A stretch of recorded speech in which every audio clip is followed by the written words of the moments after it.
আচ্ছা, তো আমাদের আলোচনা চলছিল, ক্লাস চলছিল ইন্ট্রোডাকশন টু প্রোজের উপরে, তাই তো? তো আমরা লেটার টু লর্ড চেমসফোর্ড, এটাকে আমরা গতদিন টেক্সট পড়ে শেষ করেছি এবং তোমাদেরকে একটু বই থেকে কিছু বিষয় রিডিং পড়তে বলেছিলাম। তো সবাই পড়ছো তো, না কি অবস্থা? সবাইকে একটু দেখেছো? জি স্যার। আচ্ছা, শর্ট নোট বা এগুলো একটু পড়তে বলেছিলাম। তো ওখান থেকে যদি কারো কোনো সমস্যা থাকে সেটা একটু বলতে পারো। কারো কোনো সমস্যা আছে? আচ্ছা, আরেকটা কথা হলো যে তোমরা কি সবাই টেস্টটা দিয়েছো কি না? সবাই কি দিয়েছো? জি স্যার। হুম। জি স্যার। আচ্ছা, জি স্যার। তো যারা দিয়েছো ভালো কথা। তো আমি মেনলি কালকে খাতাগুলো টেস্ট করব, চেক করব। এর ভিতরে যদি কেউ না দিয়ে থাকো অবশ্যই দিয়ে ফেলতে হবে, কারণ একবার খাতা এক চক্র চেক হয়ে গেলে কিন্তু পরে আমি আর ফিরে চেক করব না। হ্যাঁ, এই জন্য এটা বিষয়টা খেয়াল করতে হবে। তো আশা করি সবাই দিয়েছো। যারা দাওনি তারা আজকে বা কালকে সকালের মধ্যে একটু দিয়ে ফেলতে হবে। হুম। অথবা যারা দাওনি তারা কেন দাওনি তার কারণটাও কিন্তু একটু বলতে হবে। কারণ যদি কোনো দায়বদ্ধতা না থাকে, তুমি দিলা বা দিলা না, এরকম যদি না দেওয়ার কোনো দায়বদ্ধতা না থাকে তাহলে তো তোমার এখানে পড়তে আসার কোনো দরকারই পড়ে না। হ্যাঁ, তো এই ব্যাপারটা অনেকেই দাওনি, এই জন্য বলছি। অনেকেই পরীক্ষাটা দাওনি, অতএব তুমি যদি না দাও এবং যদি না দেওয়ার কারণটা আমাকে না বলো, তাহলে আমার দায়বদ্ধতা কোথায় বা তোমার দায়বদ্ধতা কোথায়? তাই না? এটা যে তুমি আমার এখানে পড়ছো কিন্তু আমার কথা শুনছো না, এটাকে যেমন আমাকে অপমান করা একদিকে, তেমনি তোমার নিজস্ব দায়বদ্ধতা এবং আমার দায়বদ্ধতাকে তুমি মানে বুড়ি আঙ্গুল দেখাচ্ছ। এটা তো হবে না। তোমাকে হয় দিতে হবে আর না হয় তোমার কারণটা বলতে হবে, কিন্তু চুপচাপ বসে থাকলে তো আমি এটা মেনে নিব না যে তুমি কিছুই বললা না কিন্তু কিছুই করলা না। এই ব্যাপারটা যেন না ঘটে। যদি এমনটা ঘটে থাকে যে যারা পরীক্ষা দাওনি কিন্তু আমাকে কিছু বলোনি, আমি কিন্তু গ্রুপ থেকে রিমুভ করে দিব। আমি গ্রুপে তাদেরকে রাখবো না। এটা হলো সবচেয়ে বড় প্রশ্ন। এতদিন যা করেছো করেছো, কিন্তু এই পরীক্ষাগুলো হয় তোমাকে দিতে হবে আর নয় তুমি গ্রুপে থাকবে না। ঠিক আছে? এই শেষের দিকে এসে যেন কোনো আমি যারা আছেন তত গ্রুপে তাদের ভিতর থেকে আমি কোনো ঝামেলা চাচ্ছি না আর কি। কারণ এই গ্রুপটাতে আমি কাউকে নতুন জয়েন করছি না, একদম গ্রুপটাকে ক্লোজ করে দিয়েছি। মানে তোমরাই শুধুমাত্র এই গ্রুপে আছো। অতএব এই গ্রুপের কাজকর্ম শেষ হতে হতে যদি একদম শেষ হয়ে যাও তাও আমার কোনো ব্যাপার না। সব রিমুভ করতে করতে যদি গ্রুপটা একদম বাতিল হয়ে যায় তো বাতিল হয়ে যাক। ঠিক আছে? ব্যাপারটা এরকম। কিন্তু যারা আছো তোমরা এই গ্রুপে সবাইকে আমি একদম একনিষ্ঠ দেখতে চাই। কি বুঝতে পেরেছো সবাই? হ্যাঁ। আচ্ছা, তাহলে তাহলে history of the emergence of independent Bangladesh আমি মনে করলাম যে তোমরা এটার একটা টোটাল কমপ্লিট একটা প্রিপারেশন নিয়েছো এবং সব কিছুতে তোমরা তৈরি আছো। এখন তোমাদের যে কাজটা চলছে সেটা হচ্ছে ইন্ট্রোডিউসিং সোশ্যোলজি, এই অংশটার চ্যাপ্টার 6 পড়া ছিল কাল পর্যন্ত, এটা পড়ে ফেলতে হবে। আর হচ্ছে 2 নম্বর হচ্ছে আমি যেহেতু রিডিং স্কিলসের উপর একটা পরীক্ষা নিব, রিডিং স্কিলসের পার্ট সি পড়ানো হয়ে গেছে, পার্ট এ এবং বি এর উপরে আমরা মনে হয় টেস্ট নিয়েছিলাম এর আগে, তাই না? এখন পুরো রিডিং স্কিলসের উপরে একটা 80 মার্কের একটা টেস্ট নিব। এর জন্য আমি তোমাদের টোটাল, যেহেতু পার্ট এ এবং পার্ট বি এর উপরে একটা টেস্ট নিয়েছিলাম, এখন শুধু তোমরা পার্ট সি এরটা একটু রিভিশন দিবা। এর জন্য তোমাদের আমি 15 দিন টাইম দিব। এই 15 দিন টাইমের মধ্যে রিডিং স্কিলসের উপরে টোটাল একটা প্রিপারেশন নিবা, পার্ট এ বি সি পুরোটা। মনে থাকবে? অথবা আমি বলতেছি কি,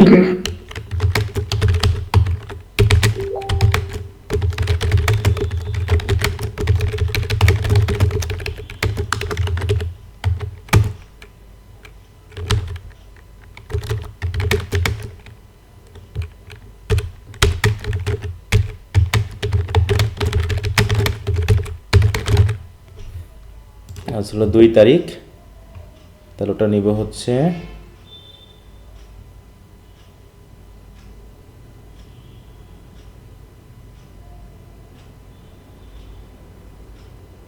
15, শনিবার, সোমবার 17।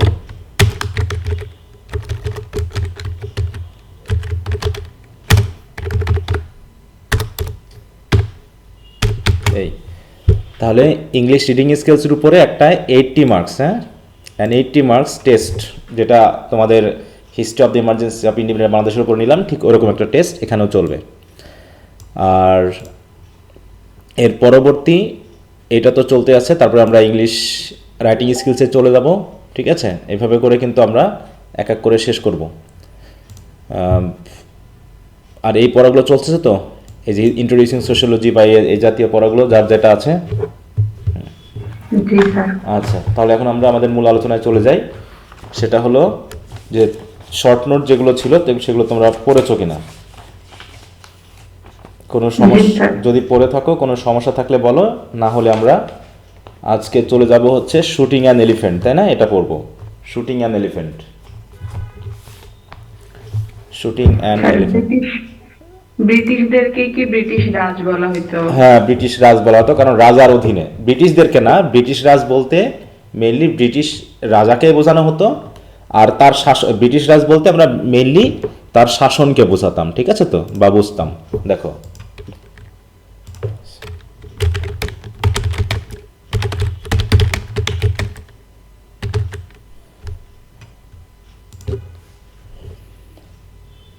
এই যে দেখো, বলা হচ্ছে the British Raj was the period of British rule over the Indian subcontinent from 1858 to 1947। ঠিক আছে তো, 1858 সালে সিপাহী বিদ্রোহ হয়েছিল, 57-58। তারপর থেকে সিপাহী বিদ্রোহ পরবর্তী শাসনটা ইস্ট ইন্ডিয়া কোম্পানির হাত থেকে চলে যায় হচ্ছে কার হাতে? হ্যাঁ, ইংল্যান্ডের রাজা বা রানীর অধীনে, ইংল্যান্ডের অধীনে সরাসরি। মানে কিভাবে যেন হয়ে গেল, মানে ব্যাপারটা অদ্ভুত লাগবে, মানে এখন ইতিহাসটা পড়লে পারে। মনে করো তুমি আমার বাড়িতে বেড়াতে এসেছো, ঠিক আছে, তুমি আমার বাড়িতে বেড়াতে এসেছো বিজনেস করার উদ্দেশ্যে, তুমি আমার বাড়িতে কয়েকদিন থাকবা। থাকতে থাকতে তুমি আমার বাড়িতে দখলদারিত্ব শুরু করলা, ঠিক আছে তো, তুমি আমার বাড়িতে দখলদারিত্ব শুরু করলা এবং তুমি মোটামুটি আমাকে নিয়ন্ত্রণ করা শুরু করলা, আমার যত সম্পদ টম্পদ সব তুমি কেড়ে নিতে শুরু করলা। তোমার সাথে আমার ব্যাপক মারামারি শুরু হলো, ঠিক আছে, আমি তোমাকে সহ্য করতে পারছি না, তুমি আমাকে সহ্য করতে পারছো না। তখন তুমি করলা কি, তোমার তখন তোমার ক্ষমতাটা আর থাকলো না, থাকলো কার? তোমার বাড়ির ক্ষমতা আমার উপর এসে পড়লো, ঠিক আছে তো। মানে আমার বাড়িতে থাকতে থাকতে তোমার সাথে আমার মারামারি হতে হতে এবার তোমার বাড়ির লোকজন আবার আমাকে আমাকে নিয়ন্ত্রণ করা শুরু করলো। আগে আগে তুমি করতা, এখন তোমার বাড়ির লোকজন করা শুরু করলো। ব্যাপারটা ঠিক এরকম, মানে বিজনেস করতে এসে একদল ব্রিটিশ মানে ইস্ট ইন্ডিয়া কোম্পানি, তারা এখানে এসেছিল মানে বিজনেস করতে এসে এখানে থাকতে থাকতে তারা দখলই করে নিল। এবং যখন ইস্ট ইন্ডিয়া কোম্পানির সাথে আমাদের দ্বন্দ্ব শুরু হলো, তখন ইস্ট ইন্ডিয়া কোম্পানির হাত থেকে ক্ষমতা কেড়ে নিয়ে পুরো ব্রিটিশ রাজই আমাদেরকে দখল করা শুরু করলো। এটা কোনো সিস্টেম হতে পারে বলো তো? মানে একটা অদ্ভুত, আমার কাছে ভাবলে মনে হয় যে এটা কেমন করে সম্ভব। যদি দেখো বলছে কি, ব্রিটিশ গভর্নমেন্ট টুক ওভার অ্যাডমিনিস্ট্রেশন, হ্যাঁ দেখো, অফ দ্য রিজিয়ন 1858। বুঝতে পারছো? মানে অদ্ভুত একটা বিষয়। মানুষ এত খারাপ হয়, হ্যাঁ, খারাপ মানে জনমের খারাপ মানুষ, প্রাণীটা। হ্যাঁ, আচ্ছা, তাই বলছে দেখো, the term comes from the Hindi word for rule. তাহলে রাজ বলতে আমরা বলছি কি, রাজত্ব বা রুলকে বুঝছি, ঠিক আছে তো, বা কিংডমকে বুঝেছি, শুধু তার ওই ব্রিটিশ যে সকল শাসকরা আছে তাদেরকে না, পুরো ওভারঅল একটা বিষয়কে বোঝাতে ব্যবহার করা হতো, ঠিক আছে। বুঝছি স্যার। আচ্ছা, তো যদি কারো কোনো প্রবলেম না থাকে তো ভেরি গুড, আমরা তাহলে চলে যাই আমাদের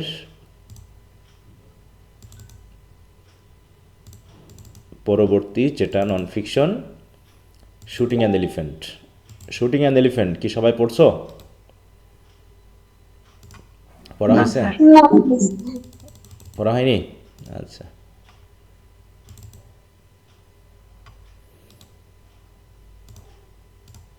খুবই মজার একটা এবং সাথে সাথে খুবই ইনসাইটফুল একটা রাইটিং, ঠিক আছে। যে কীভাবে, দেখো আমরা যে কয়টা নন ফিকশন পড়লাম তার সবগুলোই কি, মানে এক দল কর্তৃক আর এক দলের ডোমিনেশন না, এরকম না ব্যাপারটা? জি স্যার। মনে করো আমরা যে আমেরিকান সিভিলাইজেশনের যে ব্যাপারটা পড়লাম, তাই না, গেটিসবার্গ অ্যাড্রেস, ওখানেও দেখো এক দল কর্তৃক আরেক দলের উপর ডোমিনেশন। তারপরে পড়লাম হচ্ছে আই হ্যাভ আ ড্রিম, সেখানেও ঠিক ওই ব্রিটিশ মানে গেটিসবার্গ অ্যাড্রেসেরই 100 বছর পরবর্তী আরেকটা অ্যাড্রেস, মানে শাসন চলতেছেই, মানে ক্ষমতাকেও ছাড়তে চায় না, এটা একটা ব্যাপার গেল। এরপর আমরা চলে আসলাম আই হ্যাভ আ ড্রিমের পর আর কি কোনটা পড়েছিলাম আগে? স্যার এই তো পড়ছি। এই দুটা পড়ছিলাম, আর সাথে আজকে পড়লাম, তাই তো? তিনটা পড়া হয়নি, দুটা পড়ছি। অফ স্টাডিজ ছিল, তাই না? অফ স্টাডিজ ছিল, হ্যাঁ। অফ স্টাডিজ তো আর ওরকম না, ডোমিনেশনের এই হ্যাঁ দুইটা পড়ছি। হ্যাঁ, অফ স্টাডিজটা ওরকম ছিল। এরপর চলে আসলো হচ্ছে দেখো ভারতীয় উপমহাদেশের ব্যাপারটার সাথে ব্রিটিশদের শাসনভার। তাহলে লেটার টু লর্ড চেমস্ফোর্ড এটা পড়লাম। এবার শুটিং অ্যান এলিফ্যান্ট এটাও একই ঘটনা নির্দেশ করবে। একইভাবে লং ওয়াক টু ফ্রিডম ওই ব্রিটিশদের যে শাসন এটাকেই নির্দেশ করবে।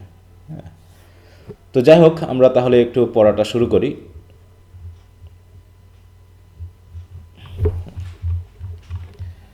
তাহলে রাইটার হচ্ছেন কে? জর্জ অরওয়েল, তাই তো? জর্জ তিনি আসলে কে ছিলেন তার সম্পর্কে আমরা একটু জানি। জর্জ অরওয়েল,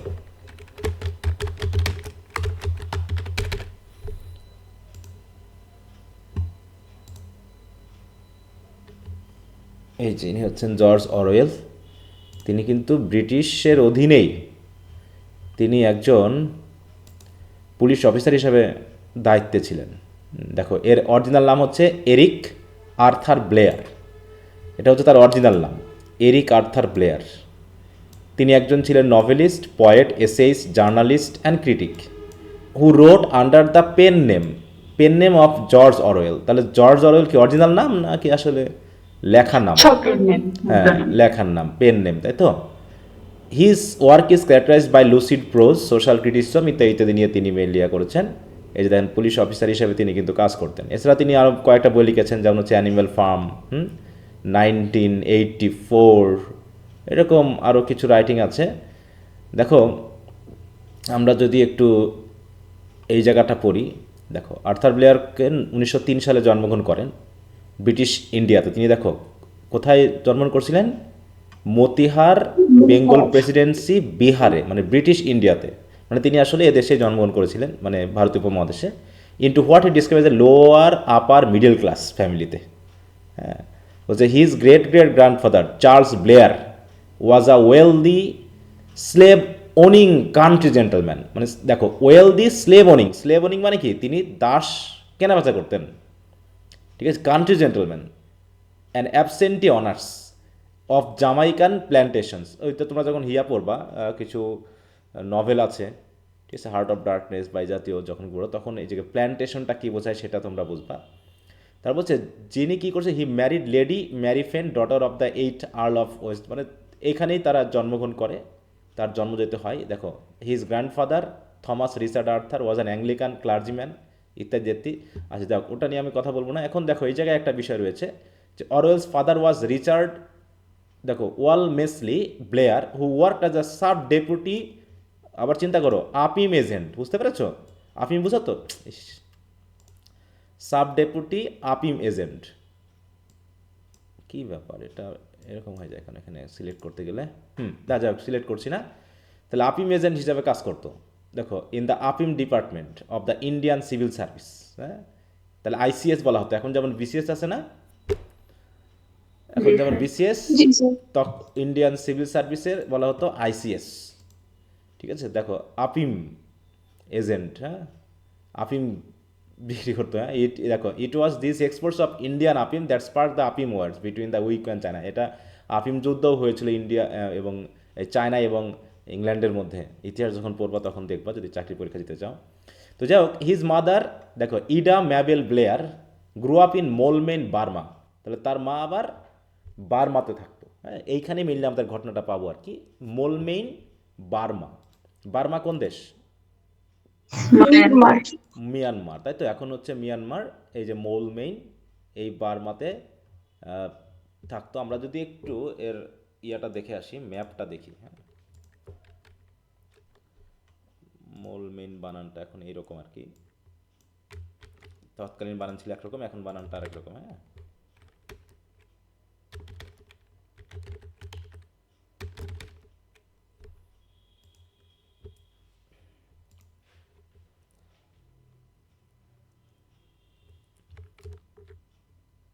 এই যেখানে একটু খেয়াল করো, দেখা যাচ্ছে ম্যাপটা? দেখো আমাদের দেশ কোন জায়গায়? এই যে আমাদের বাংলাদেশ, তাই না? এটা হচ্ছে আমাদের বাংলাদেশ। বাংলাদেশের এই পাশেই হচ্ছে মিয়ানমার। এই যে এটা হচ্ছে কিন্তু আমাদের এই যে কক্সবাজার পর্যন্ত এই জায়গায়। হ্যাঁ, কক্সবাজার, টেকনাফ, কক্সবাজার এই অংশটা। এরপরে হচ্ছে এই যে দেশটা, এই পুরোটা হচ্ছে মিয়ানমার। এই মিয়ানমারের এই যে লম্বা করে যে অংশটা আছে এই জায়গায় হচ্ছে আমাদের মৌল মেইন অবস্থিত। এই যে দেখো, এই যে মৌল মেইন, এই জায়গাতে মেনলি তিনি কাজ করতেন। ঠিক আছে, এই তাহলে এই এলাকাটা মানে পুরো ভারতীয় উপমহাদেশের অংশ ছিল কোনটা দেখুন, এই যে পাকিস্তান, এইখান থেকে শুরু করে এই যে নেপাল, ভুটান, মিয়ানমার, এই পুরো অংশটা, এই যে বে অফ বেঙ্গলের এই অংশটা পুরোটা শাসন করতে হচ্ছে ব্রিটিশ। আর এই ব্রিটিশদের পুলিশ অফিসার হিসাবে বা লর্ড হিসাবে বিভিন্ন জায়গায় তারা দায়িত্ব দিয়ে রাখতো এদেরকে শাসন করার জন্য। মানে কীরকম একটা অবস্থা ছিল। তো যাই হোক, তাহলে এই হচ্ছে মৌল মেইন। তাই বলছে দেখো, বার্মাতে where her friends father was involved in speculative ventures Eric, আচ্ছা ওগুলো আমাদের অত দরকার নেই। এবার আমরা চলে যাব হচ্ছে তার কাজ হিসাবে।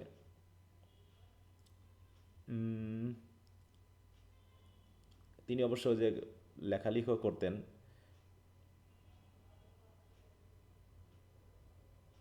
এই যে পুলিশিং ইন বার্মা, ঠিক আছে। তো বলতেছে ব্লেয়ার্স ম্যাটার্নাল গ্র্যান্ডমাদার মানে কেটা, কাকে বোঝায় ম্যাটার্নাল গ্র্যান্ডমাদারকে? ম্যাটারনাল মামার দিক। হুম, নানু। না না, নানি, তাই তো, হ্যাঁ নানি, ম্যাটার্নাল গ্র্যান্ডমাদার। আর প্যাটার্নাল হলো দাদি। বাবার আমাদের দিকে আমাদের শব্দ আছে এগুলো দাদি। আলাদা আলাদা, কিন্তু তাদের নাই। তাই বলছে, এই জিনিসটা বারবার বড় করতে যাচ্ছি আর আচ্ছা দেখো, so he choose a posting in Burma. যেহেতু মোলমেনে বসবাস করতো তার গ্র্যান্ডমাদার, তাই তখন পুলিশে তিনি জয়েন করলেন। তখন তিনি কেন বার্মাতে আসার চিন্তা ভাবনা করলেন? কারণ সেখানে তার একজন পরিচিত কেউ ছিল। হ্যাঁ, then still a province of British India, কারণ তখনও মায়ানমার স্বাধীনতা পায়নি। মায়ানমার মেনলি স্বাধীনতা পেয়েছে 1948 সালে, ঠিক আছে, ব্রিটিশদের কাছ থেকে। আর 47-এ পেয়েছে এদিকে ইন্ডিয়া, তারপর যে পাকিস্তানিরা, তাই না? ভারত পাকিস্তান। পাকিস্তান। তা বলছে in October 1922 he sailed on board SS, এই জাহাজের নাম, to join Indian imperial police, হ্যাঁ, in Burma. A month later he arrived in Rangoon, তৎকালীন সময়ের রাজধানী, ঠিক আছে। তো র্যাঙ্গুন ছিল তৎকালীন সময়ের রাজধানী, ঠিক আছে। তো ফর্মালি ইয়াঙ্গুন নামে পরিচিত এখন বর্তমানে। And travel to the police training school in, দেখো, Mandalay. He was appointed an assistant district superintendent, হ্যাঁ, assistant district superintendent on probation on 29 November 1922। দেখো, এটা হচ্ছে প্রথম বিশ্বযুদ্ধ পরবর্তী। হ্যাঁ, অ্যাট দ্য পে অফ, দেখো, তার ইয়াদ বেতন ছিল 525 রুপি পার মান্থ, ঠিক আছে। তো এই সময় তিনি চাকরি করতেন। তারপরে এইখানে তো গেল, এইখানে কিছু বিষয় আছে দেখো।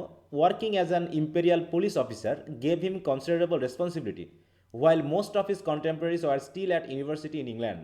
তাহলে তার যারা কন্টেম্পোরারি তারা এখনও ইংল্যান্ডে পড়াশোনা করছে, আর সে অলরেডি এখানে এসে দায়িত্ব পালন করতেছে পুলিশ অফিসারের। হ্যাঁ, তো এখানে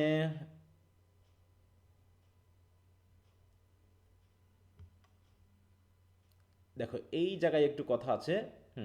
এই জায়গায় Blair recalled he face hostility from the Burmese, তাই তো। সে মনে মানে সে এখনও স্মরণ করে যে কতখানি হস্টিলিটির মুখোমুখি সে পড়তো, ঠিক আছে। তো হস্টিলিটি মানে কি? শত্রুতা, না?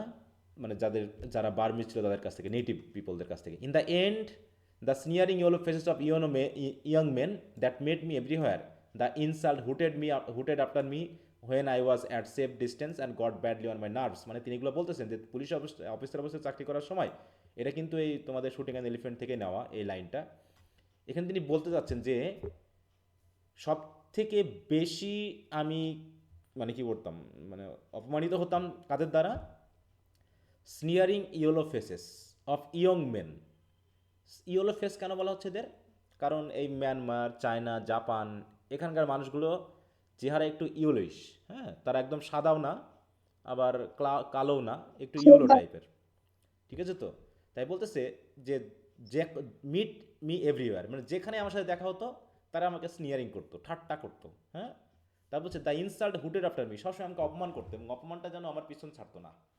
বিশেষ করে when I was at a safe distance, হ্যাঁ, দূরে যখন থাকতাম, তাদের হয়তো ক্ষতি করতে পারতাম না, তখন আমাকে দূর থেকে তারা অপমান করতো, গালিগালা করতো, এবং এইগুলো got bad on my nerves, এবং আমার খুবই মানে যন্ত্রণাদায়ক হতো।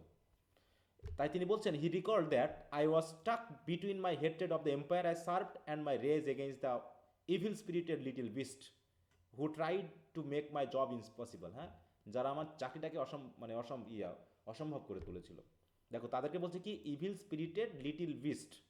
কাদেরকে বলা হচ্ছে ইভিল স্পিরিটেড লিটিল বিস্ট, মানে মায়ানমারের এই লোকজনকে বলা হচ্ছে যে তারা ছিল ইভিল স্পিরিটেড লিটিল, সবসময় এসে ওই খোঁচা মারা কথাবার্তা, হ্যাঁ, ঠাট্টা করা, হ্যাঁ, বা হচ্ছে গালিগালা করা, এগুলো করতো।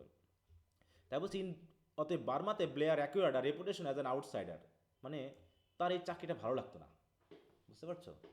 তার চাকরিটা ভালো লাগতো না, কারণ সবসময় একটা বিদ্বেষ ভাব সবসময় তার পিছনে লেগেই থাকতো।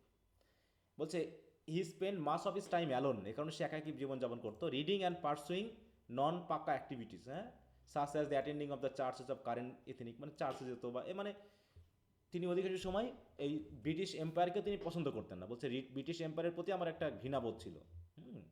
ব্রিটিশ এম্পায়ার মানে যার হয়ে আমি শাসন করতেছি সেটাও আমার ভালো লাগতো না। তো সেই জন্য মোটামুটি তিনি শেষ পর্যন্ত চাকরিটাই ছেড়ে দিলেন। দেখো আমরা যদি একটু দেখি,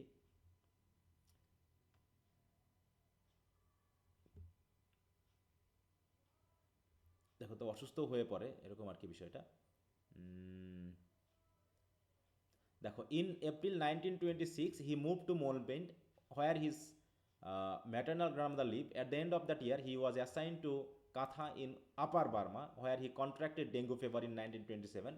Entitled to a leave, দেখো entitled to a leave in England that year, he was allowed to return in July due to his illness. While on holiday with his family in Cornwall in September 1910, he reappraised his life. Deciding against return to Burma, he resigned from India. He resigned from the Indian Imperial Police to become a writer with effect from 12 March 1928. তার মানে কত সাল তিনি কয় বছর চাকরি করলেন তাহলে বলো তো? 2 বছর। না, 1922 সালে তিনি চাকরিতে জয়েন করেছেন, আর 1928 সালে তিনি শেষ করলেন। 6 বছর, তাই না? তাই বলছে he drew on his experience in the Burma police for the novel Burmese days, এই নামে তিনি একটা নভেলও লিখেছেন। দেখো 1934 and the essays a hanging এবং শুটিং অ্যান এলিফ্যান্ট, এগুলো লেখা তিনি লিখেছেন তার এই অভিজ্ঞতা দিয়ে, যে তিনি এই বার্মাতে বসবাস করে কী জাতীয় অভিজ্ঞতা পেয়েছিলেন। তার মানে শুটিং অ্যান এলিফ্যান্ট আমরা যেটা পড়ছি এটা হচ্ছে কি একটা অটোবায়োগ্রাফিক্যাল, ঠিক আছে? অটোবায়োগ্রাফিক্যাল কেন? কারণ তিনি তার নিজস্ব অভিজ্ঞতা দিয়ে লিখছেন। হ্যাঁ, কি বুঝতে পেরেছো? তাহলে এই এসেটা কি সাবজেক্টিভ না অবজেক্টিভ? সাবজেক্টিভ, তাই তো? সাবজেক্টিভ এসে, অটোবায়োগ্রাফিক্যাল এসে, যে নামেই আমরা বলি না কেন। আচ্ছা, তাহলে এটুকু আমরা একটু পড়লাম জাস্ট ধারণা নেওয়ার জন্য যে আসলে তিনি কিভাবে এখানে গিয়েছিলেন। ওকে, এরপর আমরা সরাসরি টেক্সটে চলে যাই। তাহলে ঘটনাটা ছিল ছোট্ট একটা ঘটনা, সে ঘটনাকে কেন্দ্র করে কিভাবে তিনি একটা বড় ধরনের আইডিয়া পেয়েছিলেন, হ্যাঁ, একটা ধারণা পেলেন তার সার্ভিস সম্পর্কে, তার, ঠিক আছে, তার যে প্রফেশন সম্পর্কে। দেখো বলা হচ্ছে কি shooting an elephant by George Orwell in Moulmein in lower Burma. তাহলে লোয়ার বার্মার মোলমেন শহরে, না, যেখানে তিনি থাকছেন। I was hated by large number, বলো লোয়ার বার্মা মানে নিচের দিকে। বার্মা কোন সাইডে বলো তো ম্যাপের? আচ্ছা, নিচের দিকে, বাম দিকে। এই যে এটাকে লোয়ার বার্মা বলা হয়, ঠিক আছে? তো এগুলো হচ্ছে আপার। যেমন বুঝছি। আমাদের বাংলাদেশের কোন দিকে উঁচু, উত্তর না দক্ষিণ? ঢালু কোন দিকে আর উঁচু কোন দিকে? উত্তর দিকে উঁচু। হ্যাঁ, উত্তর থেকে দক্ষিণ এই জায়গাটা নিচুটাই, এই অর্থে বলা হয়েছে লোয়ার বার্মাতে I was hated by large number of people, হ্যাঁ, অসংখ্য মানুষ আমাকে ব্যাপক পরিমাণে ঘৃণা করত। The only time in my life that I have been important enough, বলতেছে আমার জীবনে বার্মিজ পিপলদের কাছে আমি জীবনে একবারই ইম্পর্টেন্ট হয়েছিলাম, ফর দিস টু হ্যাপেন, কারণ একটা ঘটনা আমার সাথে ঘটেছিল। কি ঘটনা ঘটেছিল? শুটিং অ্যান এলিফ্যান্ট, একটা এলিফ্যান্ট শ্যুট করার একটা ঘটনা ঘটেছিল, ঠিক আছে? তো সেই হিসাবে ওই লোকজনের কাছে আমি খুবই গুরুত্বপূর্ণ ব্যক্তিতে পরিণত হয়েছিলাম। তারা এমনিতে আমাকে ঘৃণা করতো, কিন্তু ওই দিন কেমন জানি আমাকে সবাই খুব মানে কি করছিল, গুরুত্বপূর্ণ ব্যক্তি বলে আমাকে ফলো করেছিল, ঠিক আছে? তো বলছে আই ওয়াজ, তিনি জয়েন করেছিলেন কি হিসাবে? অ্যাসিস্ট্যান্ট ডিস্ট্রিক্ট, তাই তো, পুলিশ অফিসার হিসাবে, তাই না? পরবর্তীতে তিনি, দেখো, I was sub divisional police officer of the town, কোন টাউনের? এই মলমেন। তো মোলমেইন। মোলমেইন টাউনের তিনি ছিলেন sub divisional police officer. And in an aimless petty kind of way anti European feeling was very bitter. বলছে দেখো, in an aimless petty kind of, এইমলেস মানে কি, আসলে মানুষ যে আমাকে কেন ঘৃণা করতো আমি জানতাম না, বা কেন যে অ্যান্টি ইউরোপিয়ান ফিলিংটা ছিল বার্মিজ পিপলদের মধ্যে সেটা আমার ঠিক ধারণা ছিল না। এবং তারা এমনভাবে ঘৃণা করতো যেটা ছিল খুবই তুচ্ছ প্রকৃতির। পেটি মানে কি তুচ্ছ, ঘৃণা, তাই তো। এবং ফিলিংটা কেমন ছিল, বিটার মানে তীব্র।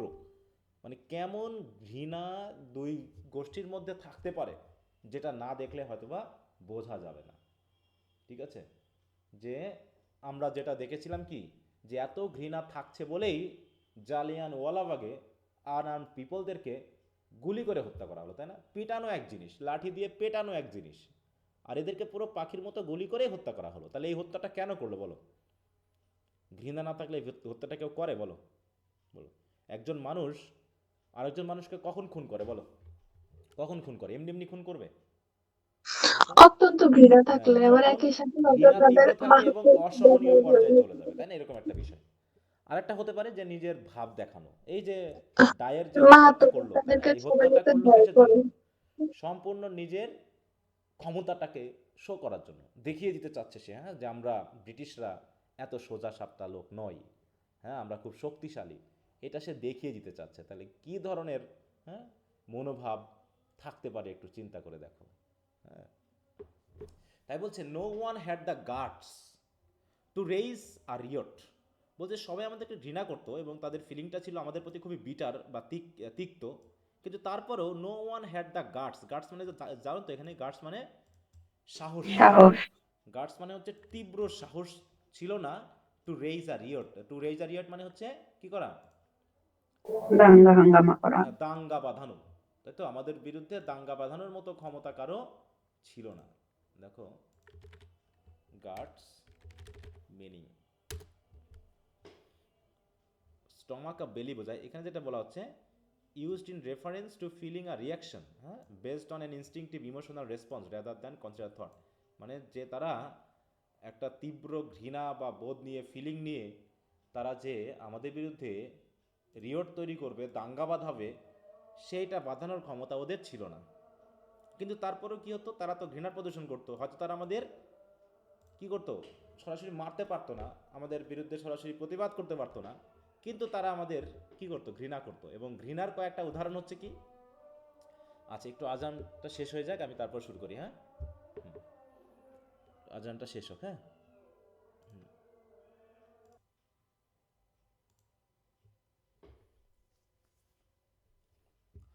আচ্ছা দেখো, বলছে তাহলে তারা আমাদের বিরুদ্ধে দাঙ্গা বাঁধানোর কোনো সাহস পেত না।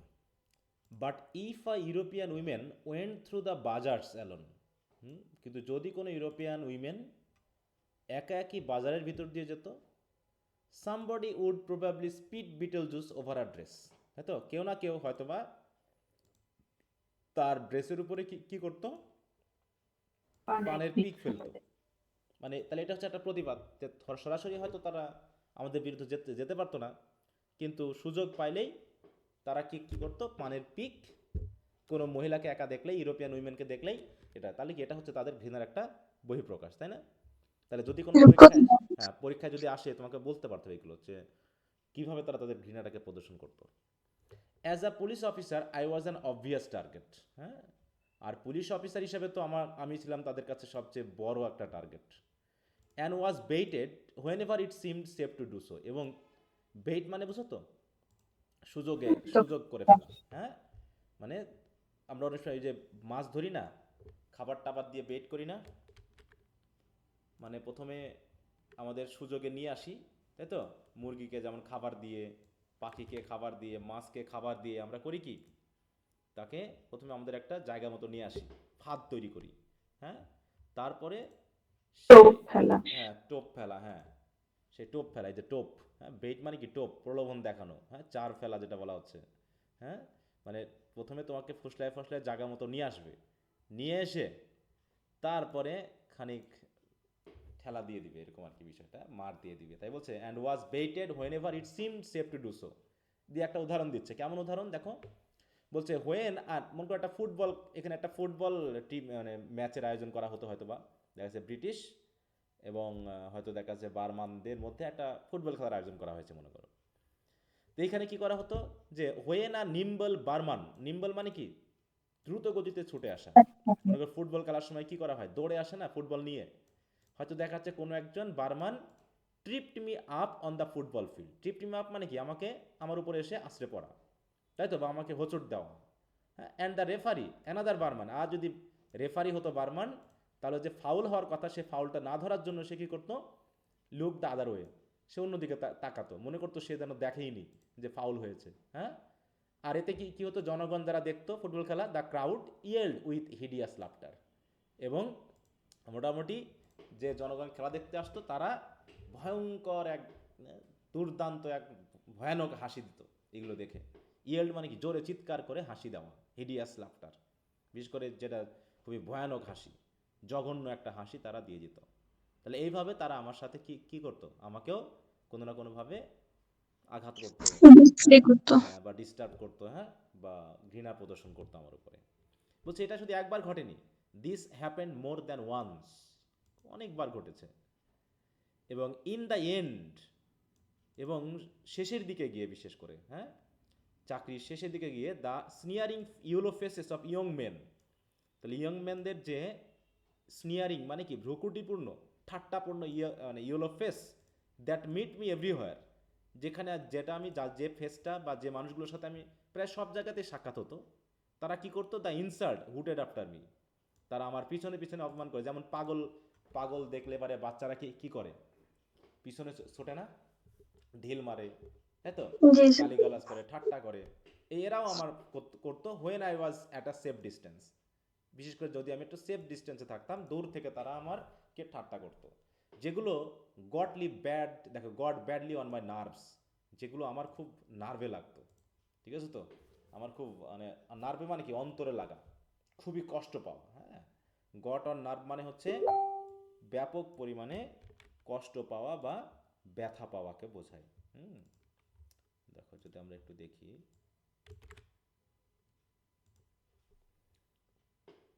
দেখো গড় মানে হচ্ছে something or someone is intensely annoying you, irritating you to the point where it is affecting your patience and peace of mind. হ্যাঁ, তাহলে হচ্ছে যেটা তোমাকে ব্যাপক পরিমাণে ক্ষতি করছে, তোমার শান্তি নষ্ট করছে, তোমার মন মানসিকতা নষ্ট করে দিচ্ছে, এরকম তোমাকে একদম পাগল বানিয়ে দিচ্ছে। হ্যাঁ, এইরকম ব্যাপারটাকে বোঝানো হচ্ছে got badly on my nerves. অন্যদিকে the Buddhist, the young Buddhist priests, আর যারা বুদ্ধিস্ট প্রিস্ট ছিল তারা ছিল কি, were the worst of all, তারা ছিল হচ্ছে সবচেয়ে খারাপ। দেখো বুদ্ধিস্ট প্রিস্টটা দেখতে কেমন, ধর্মযাজক যারা, ধর্মযাজক বৌদ্ধ টাইপের ধর্ম। বা যে বৌদ্ধদের, তাই না? মাথায় টাক থাকে। হ্যাঁ, দেখো এই যে এরকম, হ্যাঁ, এই হচ্ছে বুদ্ধিস্ট প্রিস্ট। দেখো এদের চেহারা কি একটু হলদেটে টাইপের, তাই না? এই যে সাদা না খুব একটা। তো এই এরা তো ছোট বাচ্চা, ইয়ং, ইয়ং বলতে ছোট ছোট বোঝাচ্ছে, ঠিক আছে তো, ইয়ং প্রিস্ট যারা আমাকে বেশি পরিমাণে রাগাতো, জ্বালাতো। এবং বলছে এদেরকে কবি কি কি বলছেন, যে ওর্স্ট, সবচেয়ে মানে যত খারাপ লোক আছে তার মধ্যে এরা বেশি খারাপ ছিল। বলছে there were several thousands of them in the town, এবং এই শহরে কয়েক হাজার ছিল এই জাতীয় young Buddhist priest, and none of them seem to have anything to do, এবং এদের মনে তো আর কোনো কাজ নেই, except stand on street corner and jeer at Europeans, এবং তাদের কাজ ছিল একটাই, যে রাস্তার কোনায় কোনায় দাঁড়ানো এবং ইউরোপিয়ান দেখলেই তাদের দিকে ঠাট্টা মস্করা করা, এটাই ছিল তাদের যেন কাজ, এছাড়া যেন আর কোনো কাজ তাদের ছিল না। কি বোঝা গেছে? বুঝতে পেরেছো সবাই? জি স্যার। আচ্ছা, আর এই জন্য বলতেছে all this was perplexing and upsetting, এই সব ঘটনাগুলো আমার কাছে খুবই বিরক্তিকর লাগতো এবং হতবুদ্ধিকর লাগতো, যে আমার কি করা উচিত আমি বুঝে উঠতে পারতাম না। কারণ ফর অ্যাট দ্যাট টাইম, কারণ ওই সময়ে I had already made up my mind, আমি আমার মন স্থির করে ফেলেছি যে imperialism was an evil thing. তাই তো, ইম্পেরিয়ালিজম হচ্ছে একটা খুবই বাজে জিনিস। ইম্পেরিয়ালিজম কি, হোয়াট ইজ ইম্পেরিয়ালিজম? সাম্রাজ্যের সাম্রাজ্যবাদ। রাজনৈতিক সাম্রাজ্যবাদ বলতে আমরা কি বুঝি আসলে এটা দিয়ে? এই একটা শাসন ব্যবস্থা অনেক বছর পর্যন্ত চলায় এবং একজনের পর একজন রাজা বা সম্রাট আসে এমন। দেখো, ইম্পেরিয়ালিজম মানে হচ্ছে সাম্রাজ্যবাদ। সাম্রাজ্যবাদ মানে হচ্ছে একটা দেশ বা ক্ষমতার অধীনে আরো অনেক দেশগুলোকে চালানো। তাহলে ব্রিটিশ একটা সাম্রাজ্য ছিল, ব্রিটিশ সরকারের অধীনে, রাজার অধীনে অনেক দেশ তারা কলোনাইজ করে সেখানে তারা নিজস্ব শাসন ব্যবস্থা পরিচালনা করত। তা বলছে দেখো, a policy of extending a country's power, মানে একটা দেশের পাওয়ার বা ইনফ্লুয়েন্সকে এক্সটেন্ড করা থ্রু কলোনাইজেশন। বিশেষ করে কিসের মাধ্যমে? Use of military force or other means. হ্যাঁ, সেটা কলোনাইজ করার মাধ্যমে, মিলিটারি ফোর্স ব্যবহার করে হোক বা অন্য যে কোনোভাবে হোক। ঠিক আছে, কি করা হতো? যে তারা ওই অন্য কোনো দেশকে বা কোনো একটা ভূখণ্ডকে নিজের শাসনের অধীনে নিয়ে আসতো। হ্যাঁ, তাহলে হচ্ছে আমরা দেখো এখানে কি বলছে, justice system in which a country rules other countries. হ্যাঁ, other countries sometime having used force to get power over them. বিশেষ করে ক্ষমতা ব্যবহার করে, হ্যাঁ, জোর করে ক্ষমতা ব্যবহার করা, সেটা রাজনৈতিক এবং অর্থনৈতিক পাওয়ারগুলোকে ব্যবহার করে অন্যের উপরে শাসনভার চালানোকেই বলা হচ্ছে ইম্পেরিয়ালিজম। হুম। তো তাই এই যে তারা যে ব্রিটিশরা যে বার্মা বা ভারতীয় উপমহাদেশে এসে এই উপমহাদেশের উপরে শাসনভার চালাচ্ছে, এইটাকে এই জর্জ অরওয়েলের কাছে খুবই খারাপ একটা বিষয় বলে মনে হয়েছে। এবং তার কারণে তিনি মনস্থির করলেন যে the sooner I chucked up my job and got out of it the better. মানে কি, যত তাড়াতাড়ি আমি এই চাকরি থেকে বের হতে পারি, চাকরি ত্যাগ করে এখান থেকে বের হতে পারি, ততই ভালো, নাকি? The better. এখানে বেশি দিন থাকা যাবে না, যদি থাকি তাহলে আমি পুরো পাগল হয়ে যাব, ব্যাপারটা এরকম। এবং বলছে থিওরিটিক্যালি অ্যান্ড সিক্রেটলি অফকোর্স, এবং বলছে থিওরিটিক্যালি অ্যান্ড সিক্রেটলি, সেটা বাস্তবিক দিক থেকে হোক বা হচ্ছে আমি তত্ত্বগত দিক থেকে হোক বা গোপনে হোক। দেখো একটু খেয়াল করো, গোপনে হোক, I was all for the Burmese. মানে কি অল ফর? মানে কি I was all for the পক্ষে বার্মিজ। তিনি থাকা। কি বার্মিজদের বিপক্ষে ছিলেন না পক্ষে ছিলেন? পক্ষে। পক্ষে। পক্ষে। তাহলে তিনি ব্রিটিশ শাসনের অধীনে কাজ করেও তিনি বাস্তবিক অর্থে এবং গোপনে, কারণ তিনি তো সবাইকে বলতে পারতেন না তার তার সাথে যারা কাজ করতো, তাই তিনি তাদেরকে বলতেন, মানে মনে মনে তিনি পোষণ করে ফেলেছিলেন যে তিনি চাকরি ছেড়ে দিবেন। আর যেভাবে ব্রিটিশরা বার্মিজদের উপর অত্যাচার করত, সেই দিক থেকে তিনি বার্মিজদেরকে সাপোর্ট করছেন। And all against their oppressor the British. এবং আমি ছিলাম ব্রিটিশ অপ্রেসরের বিপক্ষে, মানে আমিও যদিও ব্রিটিশদের পক্ষ হয়ে কাজ করতেছি, কিন্তু আমি তাদের বিপক্ষে ছিলাম। ঠিক আছে, কারণ আমি দেখতেছিলাম যে কারা এর জন্য দায়ী আসলে। এই যে বার্মিজ পিপলেরা আমাদেরকে যে ঘৃণা করতো, এর ঘৃণার পিছনে অবশ্যই কারণ ছিল। আর এই কারণটাকে তিনি বুঝিয়েছেন, দেখিয়েছেন। হ্যাঁ, সব কিছু বুঝে শুনে তিনি আসলে ব্রিটিশদের পক্ষ না নিয়ে তিনি বরং বার্মিজদের পক্ষেই কথা বলতেন। এবং বলছে as for the job I was doing, আর যে কাজটা আমি করছিলাম, I hated it more bitterly than I can perhaps make clear. তাই তো? এবং আমি এই চাকরিটা এত পরিমাণে ঘৃণা করতাম যে আমি বলে বোঝাতে পারবো না, আমি এটাকে ক্লিয়ার করতে পারবো না। In a job like that you see the dirty work of empire at close quarters. হ্যাঁ, অ্যাট ক্লোজ কোয়ার্টার্স মানে হচ্ছে খুব কাছাকাছি থেকে। এই ধরনের চাকরিতে থেকে খুব কাছাকাছি আমরা দেখতে পারি যে এই এম্পায়ারের ডার্টি ওয়ার্কগুলো কী কী, খারাপ কাজগুলো কী কী। যেহেতু আমি পুলিশ অফিসার হিসেবে তাদের সাথে যুক্ত ছিলাম, অতএব তাদের মধ্যকার যে ডার্টি ওয়ার্ক, সেটা আমি বুঝতে পারছিলাম, দেখতে পারছিলাম। ঠিক আছে, দ্য রেচিড প্রিজনার্স। এবার কিছু উদাহরণ বলতেছে যে ডার্টি ওয়ার্কগুলো কী কী, কী কীভাবে তাদেরকে অত্যাচার করতো। হ্যাঁ, এতক্ষণ ধরে আমরা দেখলাম যে বার্মিজ পিপলেরা বা বুদ্ধিস্ট প্রিস্টরা তাদের উপরে কিভাবে প্রতিশোধ নিত সেটার উদাহরণ দেখছি। কিন্তু ব্রিটিশরা কিভাবে এই বার্মিজ পিপলদেরকে কি করতো, অত্যাচার করতো, তার উদাহরণ এখানে বলা হচ্ছে। দেখো, the wretched prisoner huddling in the stinking cages of the lock up. দেখো, লক আপস মানে কি? কয়েদখানা, নাকি? বলছে কয়েদখানার জেলের মতো যে ছোট ছোট জায়গা, সেখানে অনেক প্রিজনারকে একসাথে রাখা হতো যাতে তারা গাদাগাদি করে থাকতো। এবং এমনভাবে থাকতো গাদাগাদি করে যে জায়গাটা পুরো গন্ধ হয়ে যেত। হুম যেহেতু ওদেরকে এক জায়গায় রাখা হতো, অনেকগুলো মানুষ যদি একটা রুমে অনেকক্ষণ ধরে থাকে, হ্যাঁ, গায়ের রং, গায়ের গন্ধ থেকে শুরু করে সব কিছু মিলে পুরো একটা খাঁচার ভিতরে, যেমন হচ্ছে কবুতর বা অন্যান্য কিছু যেমন তাদের বিষ্ঠার ভিতরে ঘুমায়, হ্যাঁ, ওদের গন্ধের ভিতরে থাকে, ঠিক ওরকম ওই লক আপ বা জেলখানাগুলোতে, কয়েদখানাগুলোতে অনেকগুলো প্রিজনারকে বা কয়েদিকে গাদাগাদি করে একটা স্টিংকিং কেজেস বা গন্ধময় দুর্গন্ধময় খাঁচার ভিতরে রাখা হতো।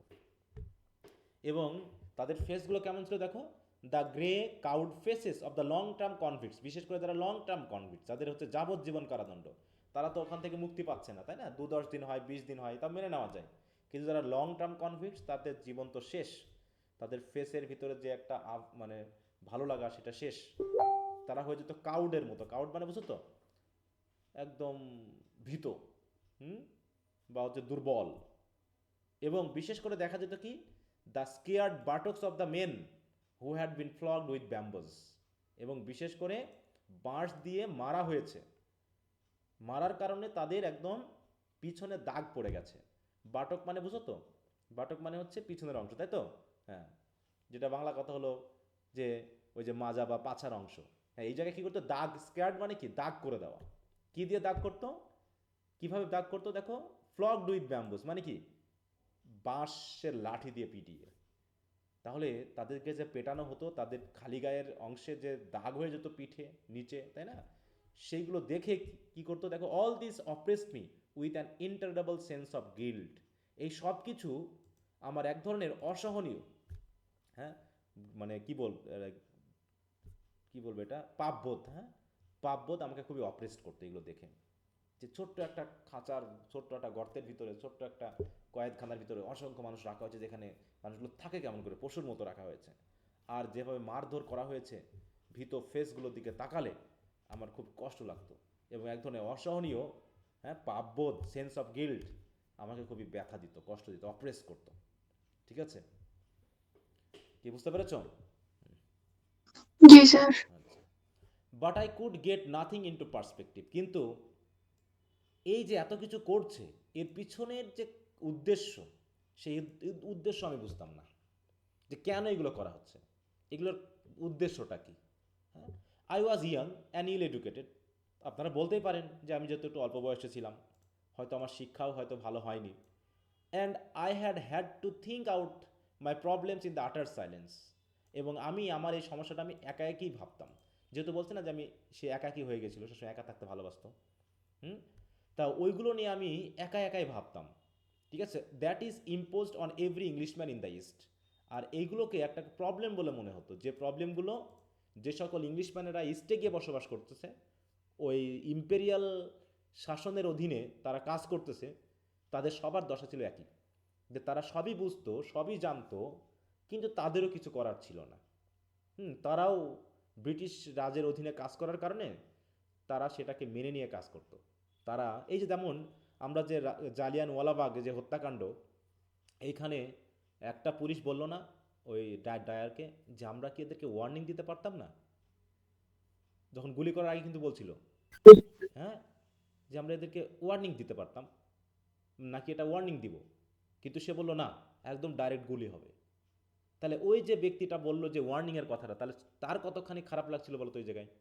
হয়তো সে, অথবা যারা গুলি করতেছে তারা হয়তো ওই অধীনেই গুলি করতেছে, তাদেরও হয়তো বা কিছু বলার নেই, হ্যাঁ, কিন্তু ওইভাবে যে এতগুলো মানুষ সামনে মারা গেল, তাহলে এই জায়গায় ওখানে 2-1 জন অবশ্যই ভালো মানুষ ছিল নাকি, সবাই তো আর খারাপ থাকে না, খারাপের মধ্যেও ভালো থাকে, একটু সফট মাইন্ডেড থাকে। তাহলে ওই ব্যক্তির কী দশা হয়েছিল, যে এতগুলো মানুষকে সে চোখের সামনে মরতে দেখলো। হ্যাঁ, তাই বলতেছে যে যে আসলে আমাকে ভাবতেই হতো যে যে কাজটা আমরা করতেছি এটা যেন আমাদের উপর চাপিয়ে দেওয়া হয়েছে। আর এটা এটা হচ্ছে প্রবলেম, যে প্রবলেমগুলো সবাই ফিল করতেছে, যারা, যে সকল ব্রিটিশ মানুষেরা এখানে এসে চাকরি করতেছে। সুতরাং I did not even know that the Burmese বা ব্রিটিশ এম্পায়ার ইজ ডাইং, এবং সেই পর্যন্ত আমি এটাও জানতাম না যে এত তাড়াতাড়ি ব্রিটিশ এম্পায়ার শেষ হয়ে যাবে, কারণ সেটা চলতেই আছে, যে ধরনের ক্ষমতা নিয়ে আছে, এটা মনে হয় না যে এই ব্রিটিশ এম্পায়ার এত তাড়াতাড়ি শেষ হবে, যদিও খুব তাড়াতাড়ি শেষ হয়েছিল, তাই না, মানে 1947-48, তাহলে তিনি চলে গেলেন, 20 বছর। হ্যাঁ, 20 20 বছর বছর। পরেই কিন্তু এটা শেষ হয়, বলছে আমি আসলে জানতাম না যে এত তাড়াতাড়ি শেষ হবে। Still less did I know, এবং আমি এটাও খুবই কমই জানতাম যে it is a great deal better than the younger empires that are going to supplant it. এবং আমি মনে করতাম যে আমার চাকরিটাই বরং বেটার। হ্যাঁ, কারণ কি, এর পরে যারা ইয়ং এম্পায়ার আসবে তারা হয়তো আরও খারাপ হবে, তাদের অবস্থা আরও খারাপ হবে। হ্যাঁ, তাই বলতেছে আমাদের অবস্থা হয়তো বা কিছুটা তাদের থেকেও ভালো ছিল, যে আমরা কিছুটা চাকরি করে যাচ্ছিলাম, কিন্তু it is a great deal better than the young empires that are going to supplant it. Supplant মানে কি, আমাদের পরবর্তী যারা এসে কাজ করতে যাচ্ছে তাদের অবস্থা কী হবে। তাই বলছে all I knew was that, অতএব আমি যা জানতাম তা হলো যে I was stuck between my হেটেড of the empire I served. তাহলে আমি আটকে গেছি কোথায়, আমি যে এম্পায়ারে সার্ভ করতাম তাদের প্রতি ঘৃণা, and my rage against the evil spirited little beast who tried to make my job impossible. আরেকদিকে হচ্ছে এই যে বার্মিজ যে সকল লোকজন, তাই তো, যারা আমার চাকরিকে অসম্ভব করে তুলেছে, এদের প্রতি রাগ। তাহলে দেখো কাদের প্রতি রাগ আর কাদের প্রতি ঘৃণা বলো তো এখানে। বার্মিজদের প্রতি রাগ এবং ব্রিটিশদের প্রতি ঘৃণা। হ্যাঁ, তাদের প্রতি রাগ কেন করছেন, কারণ তিনি তো তাদেরকে তাদের পক্ষেই আছেন, কিন্তু তার বিরুদ্ধে যেহেতু তারা খুবই খারাপ অবস্থান নিচ্ছে, তাকে সবসময় ডিস্টার্ব করতেছে, এই জন্য তার রাগ হতো, ঘৃণা হতো না, কারণ তিনি জানতেন এদের রাগ করার পিছনে কারণ আছে।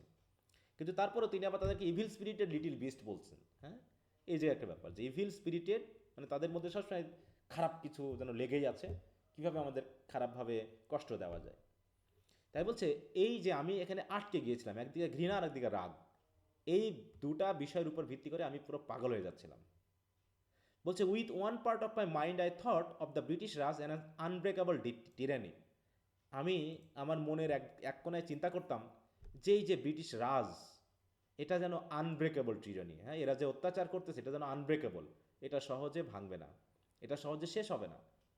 অ্যাজ সামথিং ক্ল্যাম্প ডাউন, ঠিক অনেকটা যে জিনিসগুলো কি হয় চিরতরে আটকে যায়, ক্ল্যাম্প ডাউন মানে কি একদম আটকে যাওয়া, বসে যাওয়া, শিকড় গেড়ে যাওয়া, এবং এটা হয়তো বা চলবে ইন সিকিউলারাম, মানে কি চিরতরে, হ্যাঁ, মানে ফরএভার চলবে, upon the will of prostrate people. হ্যাঁ, যেগুলো হচ্ছে প্রোস্টেড পিপলের ইচ্ছার উপর ভর করে। প্রোস্টেড পিপল কারা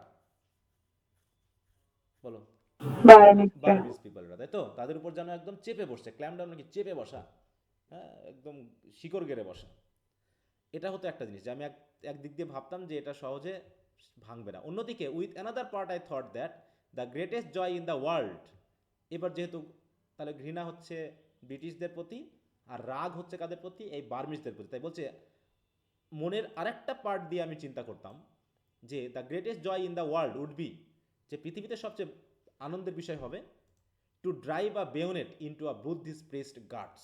হ্যাঁ, যে একজন বুদ্ধিস্ট প্রিস্টের ভুঁড়ির ভিতরে বেয়োনেট ঢুকিয়ে দেওয়াটা মনে হয় খুব আনন্দের কাজ হবে, কারণ তারা আমাকে এত বিরক্ত করতো, এত রেগে যেতাম আমি, মনে হতো বেয়োনেট নিয়ে গিয়ে তাদের পেটের ভিতরে ঢুকাই দিই।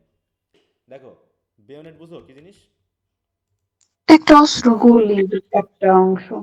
হ্যাঁ, বন্দুকের সামনে এক ধরনের চাকু থাকা, ঠিক আছে তো, চাকুর মতো একটা অংশ থাকা। এই যে দেখো, এই যে দেখো, এর পেটে মনে ঢুকাই দিচ্ছে, ঠিক আছে, এই যে দেখো, এই যে চাকুর অংশ, এটা হচ্ছে বেয়োনেট। তাহলে একদিকে তো বন্দুকের গুলি আছে, তার সাথে আবার এটাও আছে, যদি গুলি শেষ হয়ে যায় তখন এটা দিয়ে কাজ হবে। হ্যাঁ, দেখো এই যে এখানে দেখাচ্ছে। স্যার আমাদের দেশের বাহিনীর যে গুলিগুলো থাকে না ওগুলাতে তো এরকম থাকে না। হ্যাঁ হ্যাঁ, ঠিক আছে, ওকে, সরি একটা।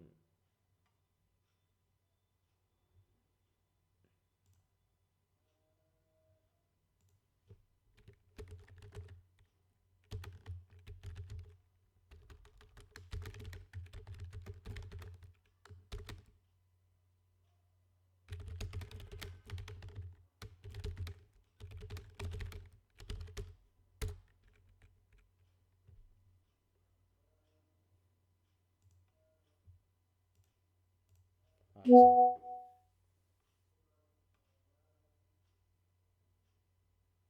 তা বলছে ফিলিংস লাইক দিস, অতএব এইরকম ফিলিং করা, একদিকে হচ্ছে ব্রিটিশ রাজের প্রতি ঘৃণা, আর একদিকে হচ্ছে স্থানীয় লোকজনদের প্রতি রাগ। এরকম ফিলিংটা হচ্ছে কি, feelings like this are the normal by products of imperialism. তাহলে ইম্পেরিয়ালিজমের সাধারণ একটা বাই প্রোডাক্ট বা ফলাফল বলতে পারি আমরা, রেজাল্ট হলো কি এই ঘৃণা বা এই জাতীয় ফিলিং। তাই বলছে আস অ্যানি অ্যাংলো ইন্ডিয়ান অফিসিয়াল, অতএব ইংলিশ কোনো অফিসিয়াল ইন্ডিয়াতে কাজ করে এরকম কাউকে আপনি জিজ্ঞাসা করেন, সে এই কথাই বলবে। If you can catch him off duty, মানে অফ ডিউটি অবস্থায়, মানে ডিউটির অত অবস্থায় নেই, ডিউটির অবস্থায় তারা কিন্তু কিচ্ছু মানে বলবে না, তারা ব্রিটিশ বিরুদ্ধে কোনো কথাই বলবে না ডিউটি অবস্থায়। কিন্তু যদি অফ ডিউটি থাকা অবস্থায় তাহলে তাকে আপনি জিজ্ঞাসা করেন, তারা এই কথাই বলবে যে এই চাকরি আর ভালো লাগে না, তাই তো, আমি একদম বিপদে পড়ে আছি, বুঝতে পেরেছেন? এই কথাগুলো আমরা কিন্তু পাবো। এটা হচ্ছে কি নর্মাল বাই প্রোডাক্টস, স্বাভাবিক। হ্যাঁ, তা কি বুঝতে পেরেছো? জি স্যার। আচ্ছা, এ পর্যন্ত কারো কোনো ওয়ার্ড স্যার আমাদের দেশে এবার আন্দোলনের সময় এরকম হয়েছিল পুলিশদের ক্ষেত্রে। না, সেটাই তো বলতেছি, এগুলো স্বাভাবিক যে পুলিশ, হ্যাঁ, অনেকে হয়তো চাচ্ছে না এই কাজটা করতে, কিন্তু তারা তো চাকরি করতেছে। এই যে আমাদের দেশের যা প্রেক্ষাপটে হলো, এটা যদি হয় তাহলে প্রত্যেকটা সরকারি কর্মচারী তো এর জন্য দায়ী নাকি? কারণ সে সরকারকে তো সবাই সাহায্য করেছে, করেনি বলো? হুম, নির্বাচনের সময় সাহায্য করেছে, প্রশাসন শেখ হাসিনা বা আওয়ামী লীগকে শাসন করছে, সাহায্য করছে, তাহলে সবাই তো দায়ী। অতএব আমরা যখন চাকরি করি তখন তো যে সরকার থাকবে আমাকে তার অধীনেই চিন্তা ভাবনা করতে হবে। এখন যে সরকার আছে উপদেষ্টা পরিষদ সহ, তাই তো, যেটা, তাহলে তাদের অধীনে আমরা কাজ করতেছি। আবার যখন এদের পতন হবে আর এক সরকার আসবে, তখন আমাদের তাদের অধীনে কাজ করতে হবে। ব্যাপারটা এরকম, আমরা কারো পক্ষেও না, আমরা কারো বিপক্ষেও না, ব্যাপারটা ঠিক এরকম। হ্যাঁ, যখন যা ঘটতেছে আমাদেরকে তাই দেখতে হচ্ছে, কিন্তু ভিতরে ভিতরে একটা ঘৃণা প্রদর্শন, ঘৃণা কাজ করতেছে। যারাই খারাপ করতেছে ওদের প্রতি একটা ঘৃণা কাজ করতেছে। হ্যাঁ, ভালো আমরা মেনে নিচ্ছি, কিন্তু খারাপ জিনিসগুলোর প্রতি ঘৃণা আমাদের থাকতেছে, কিন্তু কিছু করার থাকছে না। ব্যাপারটা এরকম। হুম, এবার এটা গেল হচ্ছে সাধারণ কথাবার্তা। হ্যাঁ, ঘটনাটা এখনও আমরা শুরু করি নাই, এতক্ষণ ধরে আমরা জাস্ট ইম্পেরিয়ালিজমের কিছু নেগেটিভ এবং পজিটিভ জিনিসটা দেখলাম। এবার একটা উদাহরণ সহ দেখব। এবার তিনি একটা এক্সাম্পল দেখালেন, বাস্তব একটা উদাহরণ তিনি একটা গল্পের মাধ্যম দিয়ে দেখালেন। হ্যাঁ, কি বলছে দেখো, বলছে ওয়ান ডে সামথিং হ্যাপেন্ড, বলছে একদিন কিছু একটা ঘটেছিল, which in a roundabout way was enlightening, যেটাকে যদি আমরা একটু ঘুরিয়ে বলি, রাউন্ড অ্যাবাউট ওয়ে মানে কি, একটু ঘুরিয়ে যদি বলা হয় তাহলে এটা ছিল খুবই এনলাইটেনিং। মানে কি বলতো, মানে কোনো কিছু মানে সম্পর্কে, উদ্যোগময়। শুধু আলোকিত বললে ভুল হবে এই ক্ষেত্রে, বলো একটা ঘটনা, যে ঘটনাটা আমাকে কি ভালো বোধ বুদ্ধি দিয়েছিল। এনলাইটেনিং মানে হচ্ছে বোধগম্য, জ্ঞানময়। হ্যাঁ, জ্ঞানমূলক, ঠিক আছে তো, যেটা আমাকে একটা ভালো ধারণা দিচ্ছে। হ্যাঁ, দেখো প্রোভাইড, যেটা এনলাইটিং মানে হচ্ছে provide more knowledge and understanding, তাই তো, মোর নলেজ অ্যান্ড আন্ডারস্ট্যান্ডিং যেটা আমাকে দেয়। তাহলে এনলাইটিং মানে হচ্ছে provide knowledge and understanding and insight, এই অর্থে এনলাইটেনিং বলা হচ্ছে। যে একটা ভালো বোধ পেয়েছিলাম, মানে আমি যেটা ভাবতাম তার একটা বেস্ট এক্সাম্পল আমি পেয়ে গেছিলাম এই ঘটনার মাধ্যমে। বলছে ইট was a tiny incident in itself, এটা খুবই ছোট ঘটনা ছিল, but it gave me a better glimpse, এটা আমাকে একটা বেটার গ্লিমস দিয়েছিল। হ্যাঁ, গ্লিমস মানে কি, ওই যে ইনসাইট বা দৃষ্টিভঙ্গি বা একটা জ্ঞান দিয়েছিল, that I had had before the real nature of imperialism. হ্যাঁ, তাহলে ইম্পেরিয়ালিজম সম্পর্কে আমার রিয়েল নেচার সম্পর্কে আমার যতটুকু জ্ঞান ছিল তার থেকে ভালো জ্ঞান আমি পেয়েছিলাম এখান থেকে। And the real motive for which despotic governments act, এবং বিশেষ করে আমি সে সম্পর্কে ধারণা পেয়েছিলাম যেটা হচ্ছে রিয়েল মোটিভটা কি, মানে যারা ইম্পেরিয়ালিস্টিক গভর্নমেন্ট রয়েছে সেই ডেসপটিক গভর্নমেন্টের রিয়েল মোটিভটা কি, এখানে কেন তারা এই স্থানীয়দের উপরে এত অত্যাচার করে, তার বাস্তব মোটিভটা, উদ্দেশ্যটা আমি বুঝতে পেরেছিলাম এই ঘটনার মাধ্যমে। তাহলে ঘটনাটা কি ছিল, বলছে আর্লি ওয়ান মর্নিং, একদিন সকালবেলায়, খুব সকালে, the sub inspector at a police station at the other end of the town. হ্যাঁ, বলছে আমি যে শহরে থাকতাম এই শহরের একদম অন্য প্রান্ত থেকে, আমি এক প্রান্তে থাকতাম আর ও থাকতো আর এক প্রান্তে, তাই তো, শহরের অন্য প্রান্ত থেকে এক sub inspector rang me up on the phone, সে আমাকে ফোনে রিং করলো আর কি, কল দিল, and said that an elephant was ravaging the bazaar, এবং সে আমাকে বলল যে একটা এলিফ্যান্ট নাকি বাজার সব এলোমেলো করে দিচ্ছে, তাই তো, র্যাভেজ করা মানে কি, নষ্ট করে ফেলা, ধ্বংস করে ফেলা, তাই তো, এলোমেলো করে ফেলা। এবং সে আমাকে অনুরোধ করেছিল would I please come and do something about it, আমি সেখানে যাব কিনা কিছু করার জন্য, এটার জন্য সে আমাকে বলেছিল আর কি। I didn't know what I could do, কিন্তু আমি আসলে কি করতে পারতাম আমি তা জানতাম না। But I wanted to see what was happening, কিন্তু কি ঘটতেছে সেটা আমি দেখতে চাইলাম। And got on to a pony and started out, আমি একটা ছোট্ট পনিতে চললাম। পনি মানে বুঝো? পনি না মানে চিনো? না স্যার। ছোট ঘোড়া। হ্যাঁ, ছোট ঘোড়া, হ্যাঁ, টাট্টু ঘোড়া বলে বাংলা কথা নাকি? যেটাকে বাংলা কথায় টাট্টু ঘোড়া বলা হয়। দেখো, এইরকম একটু ছোট টাইপের, হ্যাঁ, শক্তি কম, এরকম ছোট একটা ঘোড়াতে চড়ে আমি যাত্রা শুরু করলাম। I took my sir, rifle. এগুলোতে মানুষ যেতে পারে? বলো। হুম। এগুলোতে মানুষ যেতে পারে? হয়তো বা যেতে পারে। ঠিক আছে, সে শক্তি হয়তো আছে। হচ্ছে আই টুক মাই রাইফেল। এখন রাইফেলটা কোন ইয়ার ছিল দেখো, রাইফেলটার মডেল ছিল কি, একটু দাগে রাখবে, অ্যান ওল্ড 44 উইনচেস্টার। এবং এতে এতই ছোট ছিল, must to small to kill an elephant. হ্যাঁ, ছোট্ট একটা রাইফেল যেটা দিয়ে একটা এলিফেন্ট মারা তো সম্ভব না, এতই ছোট ছিল যেটা এলিফেন্ট মারা যাবে না। বাট আই থট, কিন্তু আমি ভাবলাম, the noise might be useful in terrorem. In terrorem মানে ভয় দেখানো, হাতিটাকে ভয় দেখানোর জন্য হয়তো পিস্তলের সাউন্ডটা হয়তো কাজে লাগবে, বন্দুকের সাউন্ডটা হয়তো কাজে লাগবে। তাহলে তিনি কেন নিলেন, হ্যাঁ, এই বন্দুকটা তিনি কেন নিলেন সেটা কোশ্চেন হতে পারে, খেয়াল রাখো। ভেরিয়াস বার্মান্স, এবার আমি যখন যাচ্ছিলাম কি হলো, various Burmans stopped me on the way. আমি যখন রাস্তা দিয়ে যাচ্ছি বারবানরা আমাকে থামাচ্ছে, আর কি বলতেছে, told me about the elephants doing, এবং এলিফেন্টটা কি বলছে সেগুলো আমাকে তারা বলে দিচ্ছিল, কি বলছিল, যে এলিফেন্ট এই করতেছে সেই করতেছে ইত্যাদি ইত্যাদি বিষয় তারা আমাকে বলছিল। এবং তাদের কথা শুনে মনে হলো it was not of course a wild elephant, এটা বুনো কোনো এলিফেন্ট ছিল না, হয়তো পোষা কোনো এলিফেন্ট। দেখো, আর টেম one, one had gone must, একটা পোষা হাতি যেটা হয়তো মাস্ট হয়ে গেছে। মাস্ট মানে বুঝো তো, হোয়াট ইজ মাস্ট? তোমাদের ডিকশনারিতে মিনিংটা, তোমাদের বইয়ে মিনিংটা আছে, একটু দেখে নাও।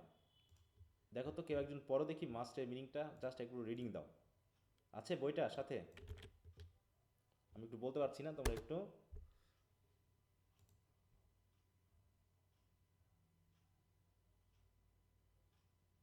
কি আছো লাইনে, কেউ আছো?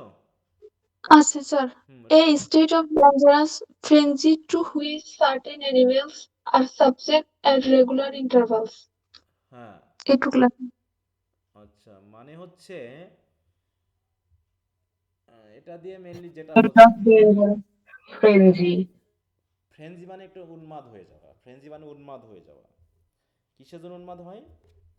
বিশেষ করে বিভিন্ন প্রাণীর একটা নির্দিষ্ট সময় আছে, ঠিক আছে, যখন তাদের মধ্যে একটা, ওই যে তার বিপরীত লিঙ্গের সাথে ফিজিক্যাল রিলেশনের একটা সময় আসে, বুঝতে পেরেছো? আহ, সেইটাকে বোঝাতে মাস্ট বলা হয়। কি আমি কি ইঙ্গিতটা বোঝাতে পারলাম? বুঝছি sir.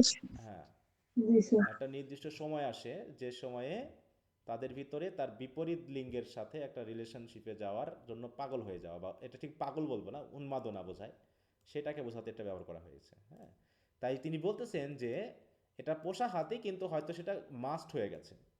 It had been চেইনড up, এটাকে অবশ্যই বেঁধে রাখা হয়েছিল হয়তোবা, যেমন করে টেম এলিফেন্টকে করা হয়, as tame elephants always are when their attack of must is due, মানে যখন মাস্টিনেসটা চলে আসে বা সময় যখন হয় তাদেরকে চেন দিয়ে বেঁধে রাখা হয়। কিন্তু হতে পারে যে but on the previous night it had broken the chain, its chain and escape, হয়তো চেন ছিঁড়ে সে পালিয়ে আসছে, এটাই হতে পারে কারণ। অ্যান্ড ইটস মাউথ, মাহুত মানে বুঝো তো, যে হচ্ছে হাতি দেখাশোনা করে, ঠিক আছে তো, মাহুত বলা হয়, ময়াকার হয় সুত। এই যে a person who works with rides or tense elephant, হ্যাঁ, এটা মাহুত বলা হয় বিশেষ করে আমাদের এই উপমহাদেশগুলোতে। হ্যাঁ, ওকে, তাই বলছে the only person who could manage ইট, এখন মাউথ ছাড়া একে ম্যানেজ করা সম্ভব না।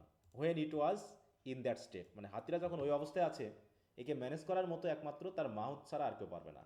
কিন্তু সে বাটা কি করছে, had set out in pursuit, সেও হয়তো হাতিটাকে খোঁজার জন্য বার হয়েছে, but had taken the wrong direction, হয়তো বা সে ভুল পথে চলে গেছে, and was now 12 hours journey away, আর হাতি একদিকে চলে গেছে আর ও ব্যাটা আরেক দিকে চলে গেছে, এতে যা তাদের যে দূরত্ব হয়েছে প্রায় 12 ঘন্টার দূরত্ব, ঠিক আছে, হাতি একদিকে চলে গেছে, সে হাতিটা খুঁজতে গেছে আরেকদিকে।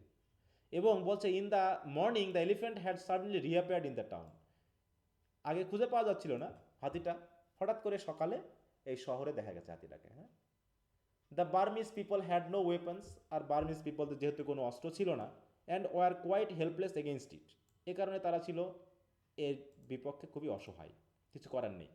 It had already destroyed somebody's bamboo হাট, এটা অলরেডি কারো বাঁশের হাট ভেঙেছে। কিল্ড আ কাউ, হয়তো একটা একটা গরুকে হত্যা করেছে, মানে মেরে ফেলেছে। অ্যান্ড রেইডেড সাম ফ্রুট স্টলস, এবং কয়েকটা ফলের দোকানে হামলা করে ডিভোর্ড দ্য স্টক, সেখানের যে ফল টল ছিল সব খেয়ে ফেলেছে। ডিভোর্ড মানে কি? খেয়ে ফেলা নাকি, ড্রোগাসে গিলে ফেলা। দেখো কী কী করেছে। And also it had made the municipal rubbish van, এবং সামনে দিয়ে যখন তার সামনে দিয়ে হয়তো একটা রাবিশ ভ্যান যাচ্ছিল, রাবিশ ভ্যান মানে কি, ওই যে পৌরসভার ভ্যান আছে না, যেখানে ময়লা টয়লা সকালবেলায় তুলে সেইগুলোকে অন্য জায়গায় ফেলতে নিয়ে নিয়ে যায়, ওই রকম একটা রাবিশ ভ্যান সামনে পেয়েছে। And when the driver jumped out, ওদিকে ড্রাইভারটা ভয়ে মোটামুটি ভ্যান থেকে লাফ দিয়েছে। And took to his hills, তাই তো, আর সে মোটামুটি পালিয়ে গেছে। And had turn the van over and inflicted violence আপন ইট, অন্যদিকে হাতিটা করছে কি, মোটামুটি ভ্যানটাকে উল্টাই দিয়েছে। ভ্যানটাকে turn the van over and inflicted violence upon, inflicted মানে কি, ওর উপরে মোটামুটি তার যে সুর আছে এটা দিয়ে একদম তছনছ করে ফেলা, ভ্যানটাকেই সে আছাড় দিয়ে ভেঙে ফেলেছে, নষ্ট করে ফেলেছে। তো এই হচ্ছে হাতিটার কাজকর্ম। তাহলে হাতিটা একটা পশুকে মারছে নাকি, তারপরে মানুষের জি। বাঁশের তৈরি চালা ঘরটার একটু ভাঙছে, তারপরে কিছু ফলের দোকান টোকান নষ্ট করে ফেলেছে, খাবার টাবার খেয়ে ফেলেছে, এবং একটা রাবিশ ভ্যান ছিল সেটাকে একদম উল্টায় পাল্টায় নষ্ট করে ফেলেছে।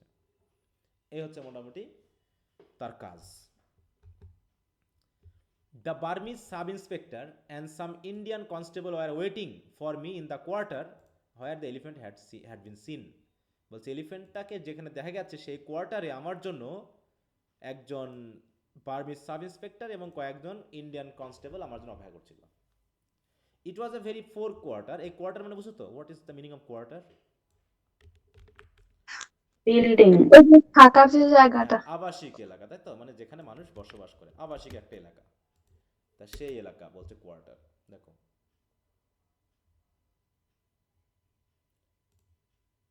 অনেকগুলো মিনিং আছে। এই যে আ part of a town or city having a particular character or use, এইটা কে বোঝায়? এখানে মূলত যে অফিসার থাকার যে জায়গাটা এটা হুম, আর্মিদের যে কোয়ার্টার হয়। হ্যাঁ, কোয়ার্টার থাকে না, বিভিন্ন অফিসের কোয়ার্টার থাকে, তাই না, কলেজের জি কোয়ার্টার স্যার। থাকে, ব্যাংকের কোয়ার্টার থাকে, আর্মিদের কোয়ার্টার থাকে, এরকম। হ্যাঁ, তাহলে লজিং বা এরকম আর কি, স্টেশন আর lodging in a particular place, থাকার জায়গাকে বোঝাচ্ছে। তাই বলছে ইট was a very poor quarter, খুবই মানে বাজে একটা কোয়ার্টার ছিল। আর ল্যাবিরিন্থ অফ স্কোয়ালিড ব্যাম্বো হার্টস, হ্যাঁ, পুরো জায়গাটায় যেন ছোটোখাটো অসংখ্য বাঁশের তৈরি হার্টের বা কুড়ে ঘরের একটা ল্যাবিরিন্থ, মানে বুঝছো তো, গোলক ধাঁধার মতো। হ্যাঁ, এবং হার্টগুলো কী দিয়ে তৈরি? Thatched with a palm leaf, palm leaf মানে বুঝছো তো, তালের পাতা, তাই তো, winding all over a steep hill side, এবং বাসাগুলো কোথায় ছিল অবস্থিত? একটা হিল সাইডের উপরে। উইন্ডিং মানে কি? উইন্ডিং মানে হচ্ছে হিল সাইডের পাশ দিয়ে ঘুরে ঘুরে বাসাগুলো তৈরি করা। অনেক সময় পাহাড়ের উপরে তোমরা দেখতে পাবা, এই যে এটা হচ্ছে উইন্ডিং বলা হয়। হ্যাঁ, যে পাহাড়ের এপাশ ওপাশ, তাহলে এটা মনে হয় একটা বাড়ি, মনে করো এর উপরে মনে করো বাড়ি। হ্যাঁ, তো এই বাড়ির উপরে উঠতে হবে। তো এই এই পাহাড়ের উপরে মনে করো এগুলো বিভিন্ন বাড়ি আছে, কুড়ে ঘর মতো আছে, বিশেষ করে তোমাদের ওই সিলেট, কক্সবাজার, হ্যাঁ, তারপর চট্টগ্রামের যে ছোটো ছোটো পাহাড়গুলো আছে টিলা টাইপের, ওর উপরে যে বাসাগুলো আছে ওই রকম আর কি। তো সেটা কি বলছে দেখো, I remember that it was a cloudy stuffy morning at the beginning of the rains, মানে বিগিনিং অফ দ্য রেইন মানে হচ্ছে বর্ষাকাল শুরু হওয়ার, বর্ষাকাল শুরু হতে হতে গেলে আবহাওয়াটা কেমন হয়ে যায় না, তো এরকম একটা আবহাওয়া ছিল। ক্লাউডি স্টাফি, স্টাফি মানে হচ্ছে গুমোট, তাই তো, বাতাস টাতাস খুব একটা ছিল না, একটা গুমোট একটা সকাল। We began questioning the people as to where the elephant had গন, আমরা যখন যাচ্ছিলাম লোকজনকে জিজ্ঞাসা করতে করতে যাচ্ছিলাম যে এলিফ্যান্টটা কোথায় গেছে কোথায় গেছে। অ্যান্ড অ্যাজ ইউজুয়াল, এবং যেমনটা হয়ে থাকে, fail to get definite information, এবং আমরা তাদের কাছ থেকে কোনো ডেফিনিট আনসার পাচ্ছিলাম না, তথ্য পাচ্ছিলাম না যে হাতিটা আসলে গেছে কোথায়। That is invariably the case in the East, আর এটা আসলে এই পূর্ব অঞ্চলের দেশগুলোর মানুষের এটাই আসলে বৈশিষ্ট্য, যে তারা বানিয়ে সানিয়ে গল্প বলে, না জেনে বলে, ঠিক আছে তো। A story always sounds ক্লিয়ারার enough at a distance, হ্যাঁ, গল্পটা যেখানে ঘটেছে তার থেকেই দূরে গল্পটা সম্পর্কে ভালো ধারণা পাওয়া যায়। আর যত কাছে আসা হয়, the nearer you get to the scene of events, তাই তো, ঘটনা যেখানে ঘটেছে তো যত তুমি সেই ঘটনার কাছাকাছি যাও, দ্য ভেগার ইট বিকাম, তত এটা অস্পষ্ট হয়ে ওঠে, যেমন কিছু ঘটনা হয়তো ঘটেইনি। তাহলে দূর থেকে শুনতে খুবই মজাদার মনে হয়, কারণ কি গল্প বানাতে বানাতে বানাতে বিশাল একটা গল্প হয়ে যায় যে এই ঘটেছে, কিন্তু কাছে গিয়ে দেখা যায় আসলে তেমন কিছুই ঘটেনি। ঠিক আছে, some of the people said that the elephant had gone in one direction, কেউ বলতেছে এইদিকে গেছে, some said that he had gone in another direction, কেউ বলছে ওই দিকে গেছে, অ্যান্ড সাম প্রফেস দ্যাট, এবং কেউ কেউ আবার বলতেছে not even to have heard of an elephant, যে তারা কোনো এলিফ্যান্টের কোনো কথাই শোনেনি। ঠিক আছে, সুতরাং I had almost made up my mind, অথবা আমি বুঝেই নিলাম যে the whole story was a pack of lies, যেটা একটা মিথ্যা ঘটনা, সবাই হয়তো বানিয়ে সানিয়ে বলতেছে। ঠিক ওই সময়ে when we heard else a little distance away, কিন্তু ঠিক ওই সময় আমরা আবার, যখন আমি ভাবছিলাম ঠিক সেই সময় আমি একটু দূরে একটু চিৎকার শুনতে পেলাম। ইয়েলস মানে কি চিৎকার, হ্যাঁ, চিৎকারটা কি, there was a loud scandalized cry of go away child, go away this instant, মানে কেউ হয়তো কোনো বাচ্চাকে দূরে যেতে বলছিল, এরকম একটা খুবই ভয়ানক এবং উচ্চ শব্দের একটা চিৎকার আমি শুনতে পেলাম। তাহলে সে সে- সে যেন কি করতেছে, কোনো ছোট বাচ্চাকে হয়তো দূরে যেতে বলতেছে। কেন যেতে বলতেছে, যে and old women with a switch in her hand, switch মানে বুঝো তো, কঞ্চি বা লাঠি, হ্যাঁ, ছোট্ট একটা লাঠি নিয়ে কেম round the corner of a heart, হয়তো একটা হার্ট বা একটা কুড়ে ঘরের কোনার দিকে এসে violently swing away a crowd of naked children, তাই তো, কিছু পোশাকবিহীন বাচ্চাদেরকে শুয়া মানে কি দূরে চলে যাওয়ার জন্য, মানে খুব তাড়িয়ে দাও। রেগে টেগে বলছে, তাই তো, মানে ভায়োলেন্টলি বলতেছে, জোরাজোরি করতেছে, চলে ওখান থেকে। সাম মোর উইমেন ফলোড, তাকে দেখা থেকে আরও কিছু উইমেন আসলো, ক্লিকিং দেয়ার টাংস অ্যান্ড এক্সক্লেমিং, কেউ হয়তো জিভ দিয়ে টোকা দিচ্ছে, অনেক কিছু একটু বেশ আহু আহু করে, এক্সপ্লেনিং করতেছে। এবং এটা দেখে মনে হলো evidently there was something that the children ought not to have seen, এবং ঘটনা দেখে মনে হলো যে এমন কিছু ঘটেছে যে জিনিসটা হয়তো বাচ্চাদের দেখা ঠিক না, এই জন্য বাচ্চাগুলোকে দূরে যেতে বলছে। তো যাই হোক, আই রাউন্ডেড দ্য হাট, আমি হাটটাকে ঘুরে একটু গেলাম, and saw a man's dead body sprawling in the mud, দেখলাম হাত পা ছড়িয়ে একটা ডেড বডি মাটির ভিতরে পড়ে আছে, কাদার ভিতরে পড়ে আছে। এবং সে কি ছিল, he was an Indian, a black Dravidian coolie, একটু দাগিয়ে রাখবে এই জায়গায়, সে ছিল কি একজন ইন্ডিয়ান ব্ল্যাক দ্রাভিডিয়ান কুলি, মানে তার বংশের দিক থেকে Dravidian, almost naked, and he could not have been dead many minutes, মানে মারা গেছে বেশি দেরি হয়নি, হয়তো কিছুক্ষণ আগে, হয়তো কয়েক মিনিট আগে হয়তো বা মারা গেছে এরকম। The people said that the elephant had come suddenly upon him round the corner of the hut, যে হয়তো সে হার্টের এই কোনায় দাঁড়িয়েছিল, হঠাৎ করে হাতিটা এসে তার উপরে পড়ছে। কট হিম উইথ হিজ ট্রাং, সে তার ট্রাং দিয়ে বা সুর দিয়ে মানুষটাকে ধরছে। পুট ইট, দেখো, it's foot on is back, তারপরে সে মানুষটাকে ধরে তার পিঠের উপরে পা দিয়ে কি করেছে, grounded him into the earth, নরম মাটি এমনি বৃষ্টির সময়ে কি করছে, মাটির সাথে পুরো পুঁতে দিয়েছে, মানে একদম এমন চাপ দিয়েছে যে মাটির ভিতরে ঢুকে গেছে মানুষটা। এবং বলছে this was the rainy season and the ground was soft, তো মাটি যেহেতু সফট, হ্যাঁ, and his face had scored a trench a foot deep, এবং তার মাথাটা এমনভাবে ঢুকে গেছে কাদার ভিতরে যে 1 ফুট মতো গভীর হয়ে গেছে, একটা ট্রেন্স বা একটা গর্ত তৈরি হয়ে গেছে।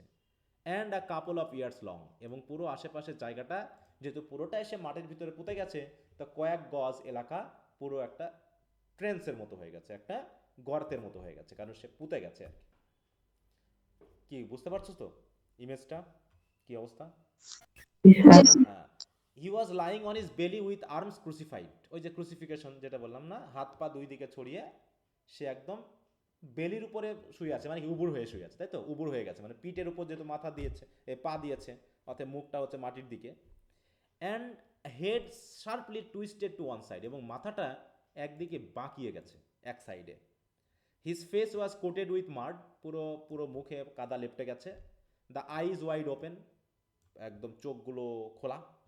The teeth bared and grinning with an expression of unbearable agony, এবং দাঁতগুলো এমনভাবে বের করে আছে হাসির মতো করে, যে যেন মনে হচ্ছে তার ভিতরে একটা অসহনীয় যন্ত্রণার একটা এক্সপ্রেশন যেন তার দাঁতগুলো দেখে বোঝা যাচ্ছে। ঠিক আছে, এবং এটা দেখে রাইটার বলতে যাচ্ছে যে never tell me by the way, এটা দেখে অন্তত আমাকে কেউ বলো না যে দ্য ডেড লুক পিসফুল, যে মৃত মানুষকে নাকি পিসফুল লাগে। আমার দেখে মনে হয়নি এই লোকটাকে দেখে। Most of the কর্পসেস I have seen look devilish, বলছে চাকরি করতে গিয়ে যে মৃত বডিগুলো আমি দেখছি এ পর্যন্ত, দেখতে একদম খুব ডেভিলিশ এবং খারাপ লাগে, ভয়ানক লাগে।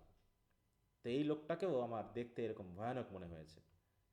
The friction of the great beast foot had striped the skin from his back as neatly as one skins a rabbit. হ্যাঁ, একটা খরগোশকে কাটার পর চামড়া ছিলে ফেললে পারে যেমন সাদা লাগে, ঠিক ওইরকমভাবে এই লোকটার পিঠে হাতির পা দিয়ে স্ট্রিপড হয়ে যাওয়ার কারণে, ঘষে যাওয়ার কারণে তার চামড়াগুলো উঠে গেছে, উঠে গিয়ে পিঠ পুরো সাদা দেখা যাচ্ছে।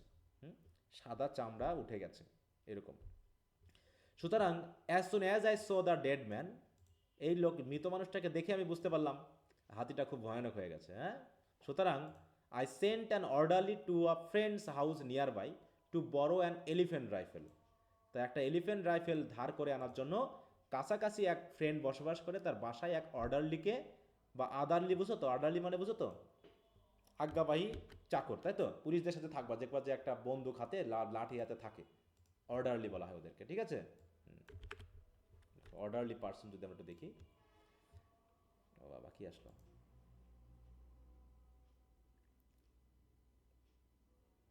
আর্দারলি বলা হয় যাদেরকে। অর্ডারলি বলা হয়, এখানে আসছে না অর্ডারলি ইন পুলিশ।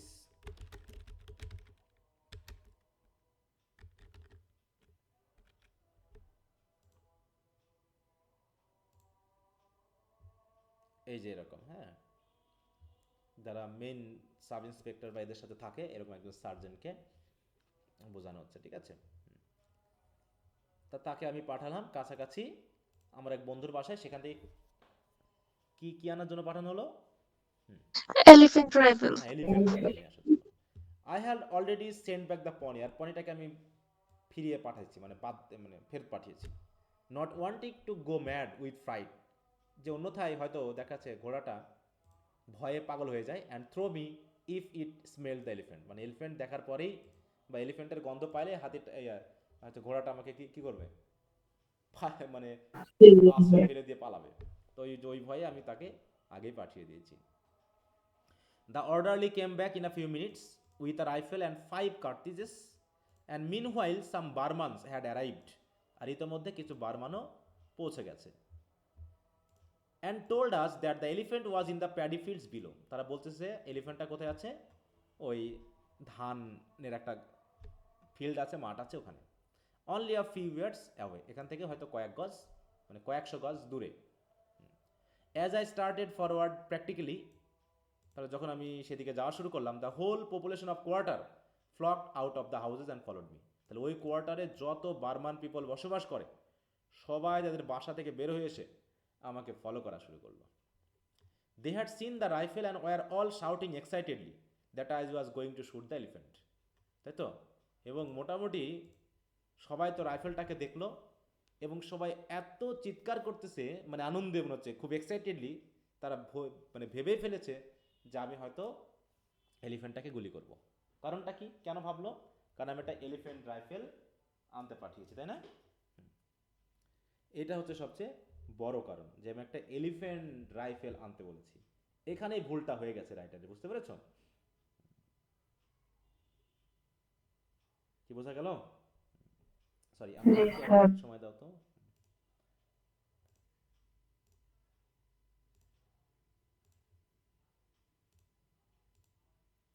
আচ্ছা, সবাই শুনতে পাচ্ছ? জি স্যার। আচ্ছা, জি তাহলে কি স্যার। হচ্ছে যে তারা অলরেডি ভেবে নিয়েছে যে আমি হাতিটাকে গুলি করতে যাচ্ছি। তো ভালো কথা। দে হ্যাড নট শোন মাস ইন্টারেস্ট ইন দ্য এলিফ্যান্ট, তাদের এলিফ্যান্টের উপরে খুব একটা আগ্রহ নেই। হোয়েন হি ওয়াজ, মানে ছিল না আগ্রহ, যখন সেটা কি করছিল, when he was merely ravaging their homes, তাহলে তারা সেই হাতিরা যখন তাদের বাড়ি ভাঙাভাঙি করতেছিল, তখন হাতিটার প্রতি তাদের কোনো আগ্রহ ছিল না। আগ্রহটা হলো কখন? যখন এই যে আমি রাইফেল নিয়ে আসলাম আর হাতিটাকে আমি কি করব, হত্যা করব নাকি? এইটাই হচ্ছে তাদের আগ্রহটা বাড়িয়ে দিয়েছে। বাট ইট ওয়াজ ডিফারেন্ট নাও, এখন তাদের আগ্রহটা বেড়ে গেল। ভিন্নতা কেন? He was going to be shot, কারণ এখন তাকে গুলি করা হবে। It was a bit fun to them, এবং তাদের কাছে এটা খুব মজার বিষয় মনে হলো। As it would be to an English crowd, হয়তো এটা ইংলিশ পিপলদের কাছেও একটা মজার বিষয় মনে হতো।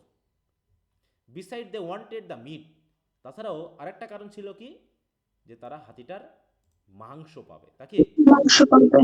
দুটা কারণ, একটা হচ্ছে খুব মজার ঘটনা হবে এই জন্য আগ্রহ বেড়ে গেল, আর একটা হচ্ছে মাংস। ইট মেড মি ভেগলি আনইজি, এটা দেখার পর আমার খুব অস্বাভাবিকভাবে মানে আনইজি বোধ হলো। I had no intention of shooting the elephant, এলিফেন্টটাকে শ্যুট করার জন্য আমার খুব একটা আগ্রহ ছিল না। I had merely sent for the rifle to defend myself if necessary, আমি তো রাইফেলটাকে আনতে বলেছিলাম শুধুমাত্র কি প্রয়োজন হলে নিজেকে যাতে ডিফেন্ড করা যায়, বাঁচানো যায়, এই জন্য রাইফেলটা আনতে বলেছিলাম।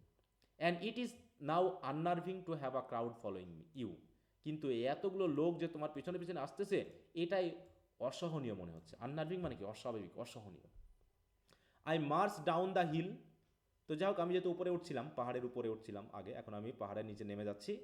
লুকিং অ্যান্ড ফিলিং আ ফুল, আমাকে পুরো বোকার মতো দেখতে এবং বোধ হচ্ছে আমার কাছে। With the rifle over my shoulder, হ্যাঁ, যে আমার শোল্ডারের উপর একটা রাইফেল রয়েছে। And an ever growing army of people jostling at my heel, আর ever growing army of people মানে কি, এক গাদা লোক আমার পিছনে ধাক্কাধাক্কি করে আসতেছে। এইটা দেখে নিজেকে একদম বোকা মনে হচ্ছে। At the bottom when you got away from the huts, তারপর যখন আমি পাহাড় থেকে নিচে নেমে আসলাম, হাট থেকে যখন দূরে আসলাম, দেয়ার ওয়াজ আ মেটাল রোড, সেখানে একটা পাকা রাস্তা ছিল। অ্যান্ড বিয়ন্ড দ্যাট আ মাইরি West of paddy fields are 1000 years across, হ্যাঁ, এবং কয়েক হাজার গজের আয়তনের একটা প্যাডি ফিল্ড, যেখানে ছিল মাইরি ওয়েস্ট অফ প্যাডি ফিল্ড মানে কি, মাইরি ওয়েস্ট মানে অলরেডি ধান কাটা হয়ে গেছে, যার শিকড় টিকড়গুলো ওখানে পচে নষ্ট হয়ে গেছে। বলছে নট ইয়েট প্লাউড, এখনও ওটাকে চাষ করা হয়নি, but soggy from the first rains, মোটামুটি একটু সগি হয়ে গেছে, মানে প্যাচ পেচে কাদা যেটা বাংলা কথা বলা হয়। অ্যান্ড ডটেড উইথ কোয়ার্স গ্রাস, এবং মাঝে মাঝে জায়গায় জায়গায় কিছু ঘাস হয়েছে, ঘাস জন্মেছে, এরকম একটা field. The elephant was standing 8 yards from the road, আর রোড থেকে 8 গজ দূরে হাতিটা দাঁড়িয়ে আছে। আর his left side towards us, তাই তো, তার লেফট সাইডটা হচ্ছে আমাদের দিকে। তাহলে মনে করো লেফট সাইড যদি আমাদের দিকে হয়, তাহলে আমরা বুঝতে পারতেছি এক পেশে হয়ে আছে নাকি, আর এক সাইড অন্যদিকে। He took not the slightest notice of the crowd's approach, এবং এই জনগণ যে আসতেছে, এতগুলো লোক যে তার দিকে ধেয়ে আসতেছে, সে একটুও খেয়াল করলো না এটা। হি took not the slightest notice মানে একটুও খেয়াল করলো না। হি ওয়াজ টিয়ারিং আ বান্সেস অফ গ্রাস, সে কী করতেছে, ঘাসের এক একটা করে গোছা ধরতেছে, সেগুলো টেনে তুলতেছে। বিটিং দেম এগেনস্ট হিজ নিজ টু ক্লিন দেম, ওখানে কাদা টাদা লেগে আছে হয়তো, সে কাদাগুলোকে পরিষ্কার করার জন্য সে তার নি মানে কি, হাঁটু নাকি, তার যে হাঁটু আছে সে হাঁটুতে একটু আঘাত করতেছে। And stuffing them into his mouth, এবং ঘাসগুলোকে শেষ পর্যন্ত তার মুখের মধ্যে পুরে দিচ্ছে। স্টাফ মানে কি, পুরে দেওয়া বা খেয়ে ফেলা। তাহলে এইভাবে সে মোটামুটি কাজটা করতেছে। তাহলে এই পর্যন্ত কি বোঝা গেল? আচ্ছা, এখনো কতটুকু আছে? আজকে অনেক। অনেক। আগামীকাল শেষ হবে নাকি? হ্যাঁ, আগামীকাল আমরা শেষ করতে পারবো, আজকে আর শেষ হবে না। তো থাকলো এই পর্যন্তই। তাহলে এটা কবে লিখেছিল দেখো, 4.5 পেজ আছে এখনো। পাবলিশ রাইট 1936 1936 এ লেখা, মানে এটা তো চাকরি পরবর্তী তিনি লিখেছেন তাই না, মনে করে এই ঘটনাগুলো ঘটেছিল, আর এতদিনে তার ভিতরে প্রক্রিয়াজাতকরণ হয়েছে, বিষয়গুলো তিনি বুঝেছেন। তাহলে আমরা এই পর্যন্ত শেষ করলাম যে হাতিটা ঘাস খাচ্ছিল। আচ্ছা, তাহলে তোমরা একটু টেক্সটটা পড়ে নিও, আর এই যে পড়াগুলো দিয়েছি এগুলো পড়তে থাকো, হ্যাঁ। আচ্ছা, এমনি কারো কোনো কথা আছে, স্পেশাল কোনো কথা? স্যার হ্যাঁ বলো। স্যার হ্যাঁ বলছি স্যার, ওই যে রিডিং স্কিলে যে পরীক্ষাটা নেবেন বললেন, ওটা যেগুলো হচ্ছে দাগিয়ে দিয়েছেন পার্ট সিতে, হ্যাঁ, ওর ভিতর পয়েমগুলো থেকে যেগুলো না হচ্ছে দাগিয়ে সবগুলো? দিয়েছি, হ্যাঁ পয়েমগুলো যেগুলো দাগিয়ে দিয়েছি বা পড়ায় দিয়েছি, ঠিক আছে তো। আপাতত কিছু পয়েম আছে, আচ্ছা স্যার। হ্যাঁ পয়েম আছে যেগুলো কিন্তু আমরা ইন্ট্রোডাকশন টু পোয়েট্রির সময়ও পড়ে ফেলেছি এখন, তাই না, সেগুলো অ্যাড করে নিব ওর সাথে। আমি তো জি ইংলিশ, স্যার। হ্যাঁ, এবং আমি একটা দিয়েছি না লিস্ট, কি ইম্পর্টেন্ট লিস্ট দিয়ে দেওয়া হয়েছে পয়েমের পার্ট সি এর জন্য, না স্যার। দেই নাই এখনো? না স্যার। ও আচ্ছা, না স্যার। তাহলে আমি ওটা দিয়ে দিব, হ্যাঁ। যে একটা ইম্পর্টেন্ট দেখি তো, তাহলে ওইগুলো পড়বো, আমি একটা লিস্ট দিয়ে দিব। ও আচ্ছা, তাহলে আমি লিস্টটা দিয়ে দিব, হ্যাঁ, এর সাথে মানে রিডিং স্কিল, আমাদের ইন্ট্রোডাকশন টু পোয়েট্রি সহ যেগুলো পড়াইছি তার উপর ভেদ করে একটা দিয়ে দিব। তার ভিতরে যদি কোনোটা পড়া না হয়ে থাকে তোমরা আমাকে বলবে, একদিন আমি সময় দিয়ে পড়াই দিব এর ভিতর, ঠিক আছে? হুম। স্যার লোয়ার মিডল ক্লাস তো বুঝছি, কিন্তু এখানে লোয়ার আপার মিডল ক্লাস আবার কোনগুলা? লোয়ার আপার একটু আইডিয়া করে নাও, লোয়ার আপার মিডল ক্লাস মানে কি? লোয়ার মিডল ক্লাস সেখান থেকে আরেকটু মোটামুটি ধন সম্পদ একটু আছে আর কি। বুঝছি। নিম্ন উচ্চবিত্ত। হ্যাঁ, মনে করে lower middle class, lower middle class থেকে একদম মিডল ক্লাসে না, মানে লোয়ার মিডল ক্লাস এবং মিডল ক্লাসের মাঝামাঝি আরেকটু আপগ্রেডেড, মানে লোয়ার থেকে একটু আপগ্রেডেড। এই এটা ধর, এটা বোঝার দরকার নেই, তো এটা ধারণা করে নাও যে এরকম একটা হবে, ঠিক আছে? যে হয়তোবা টাকা পয়সার দিক থেকে বা সামাজিক মর্যাদার দিক থেকে একটু হয়তো। তাহলে আমরা দেখি এখানে কি বলে, বলছে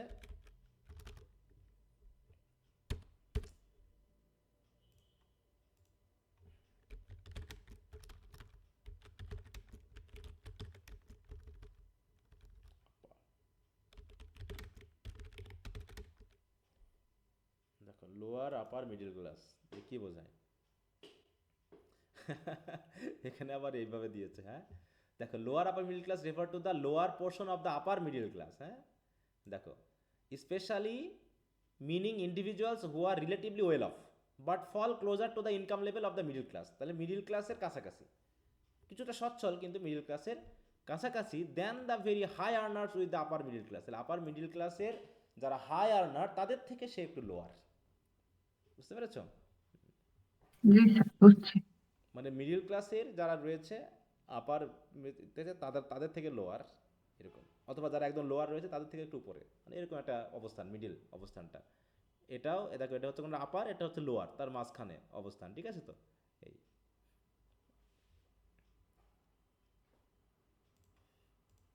আচ্ছা, আর কারো কোনো কথা?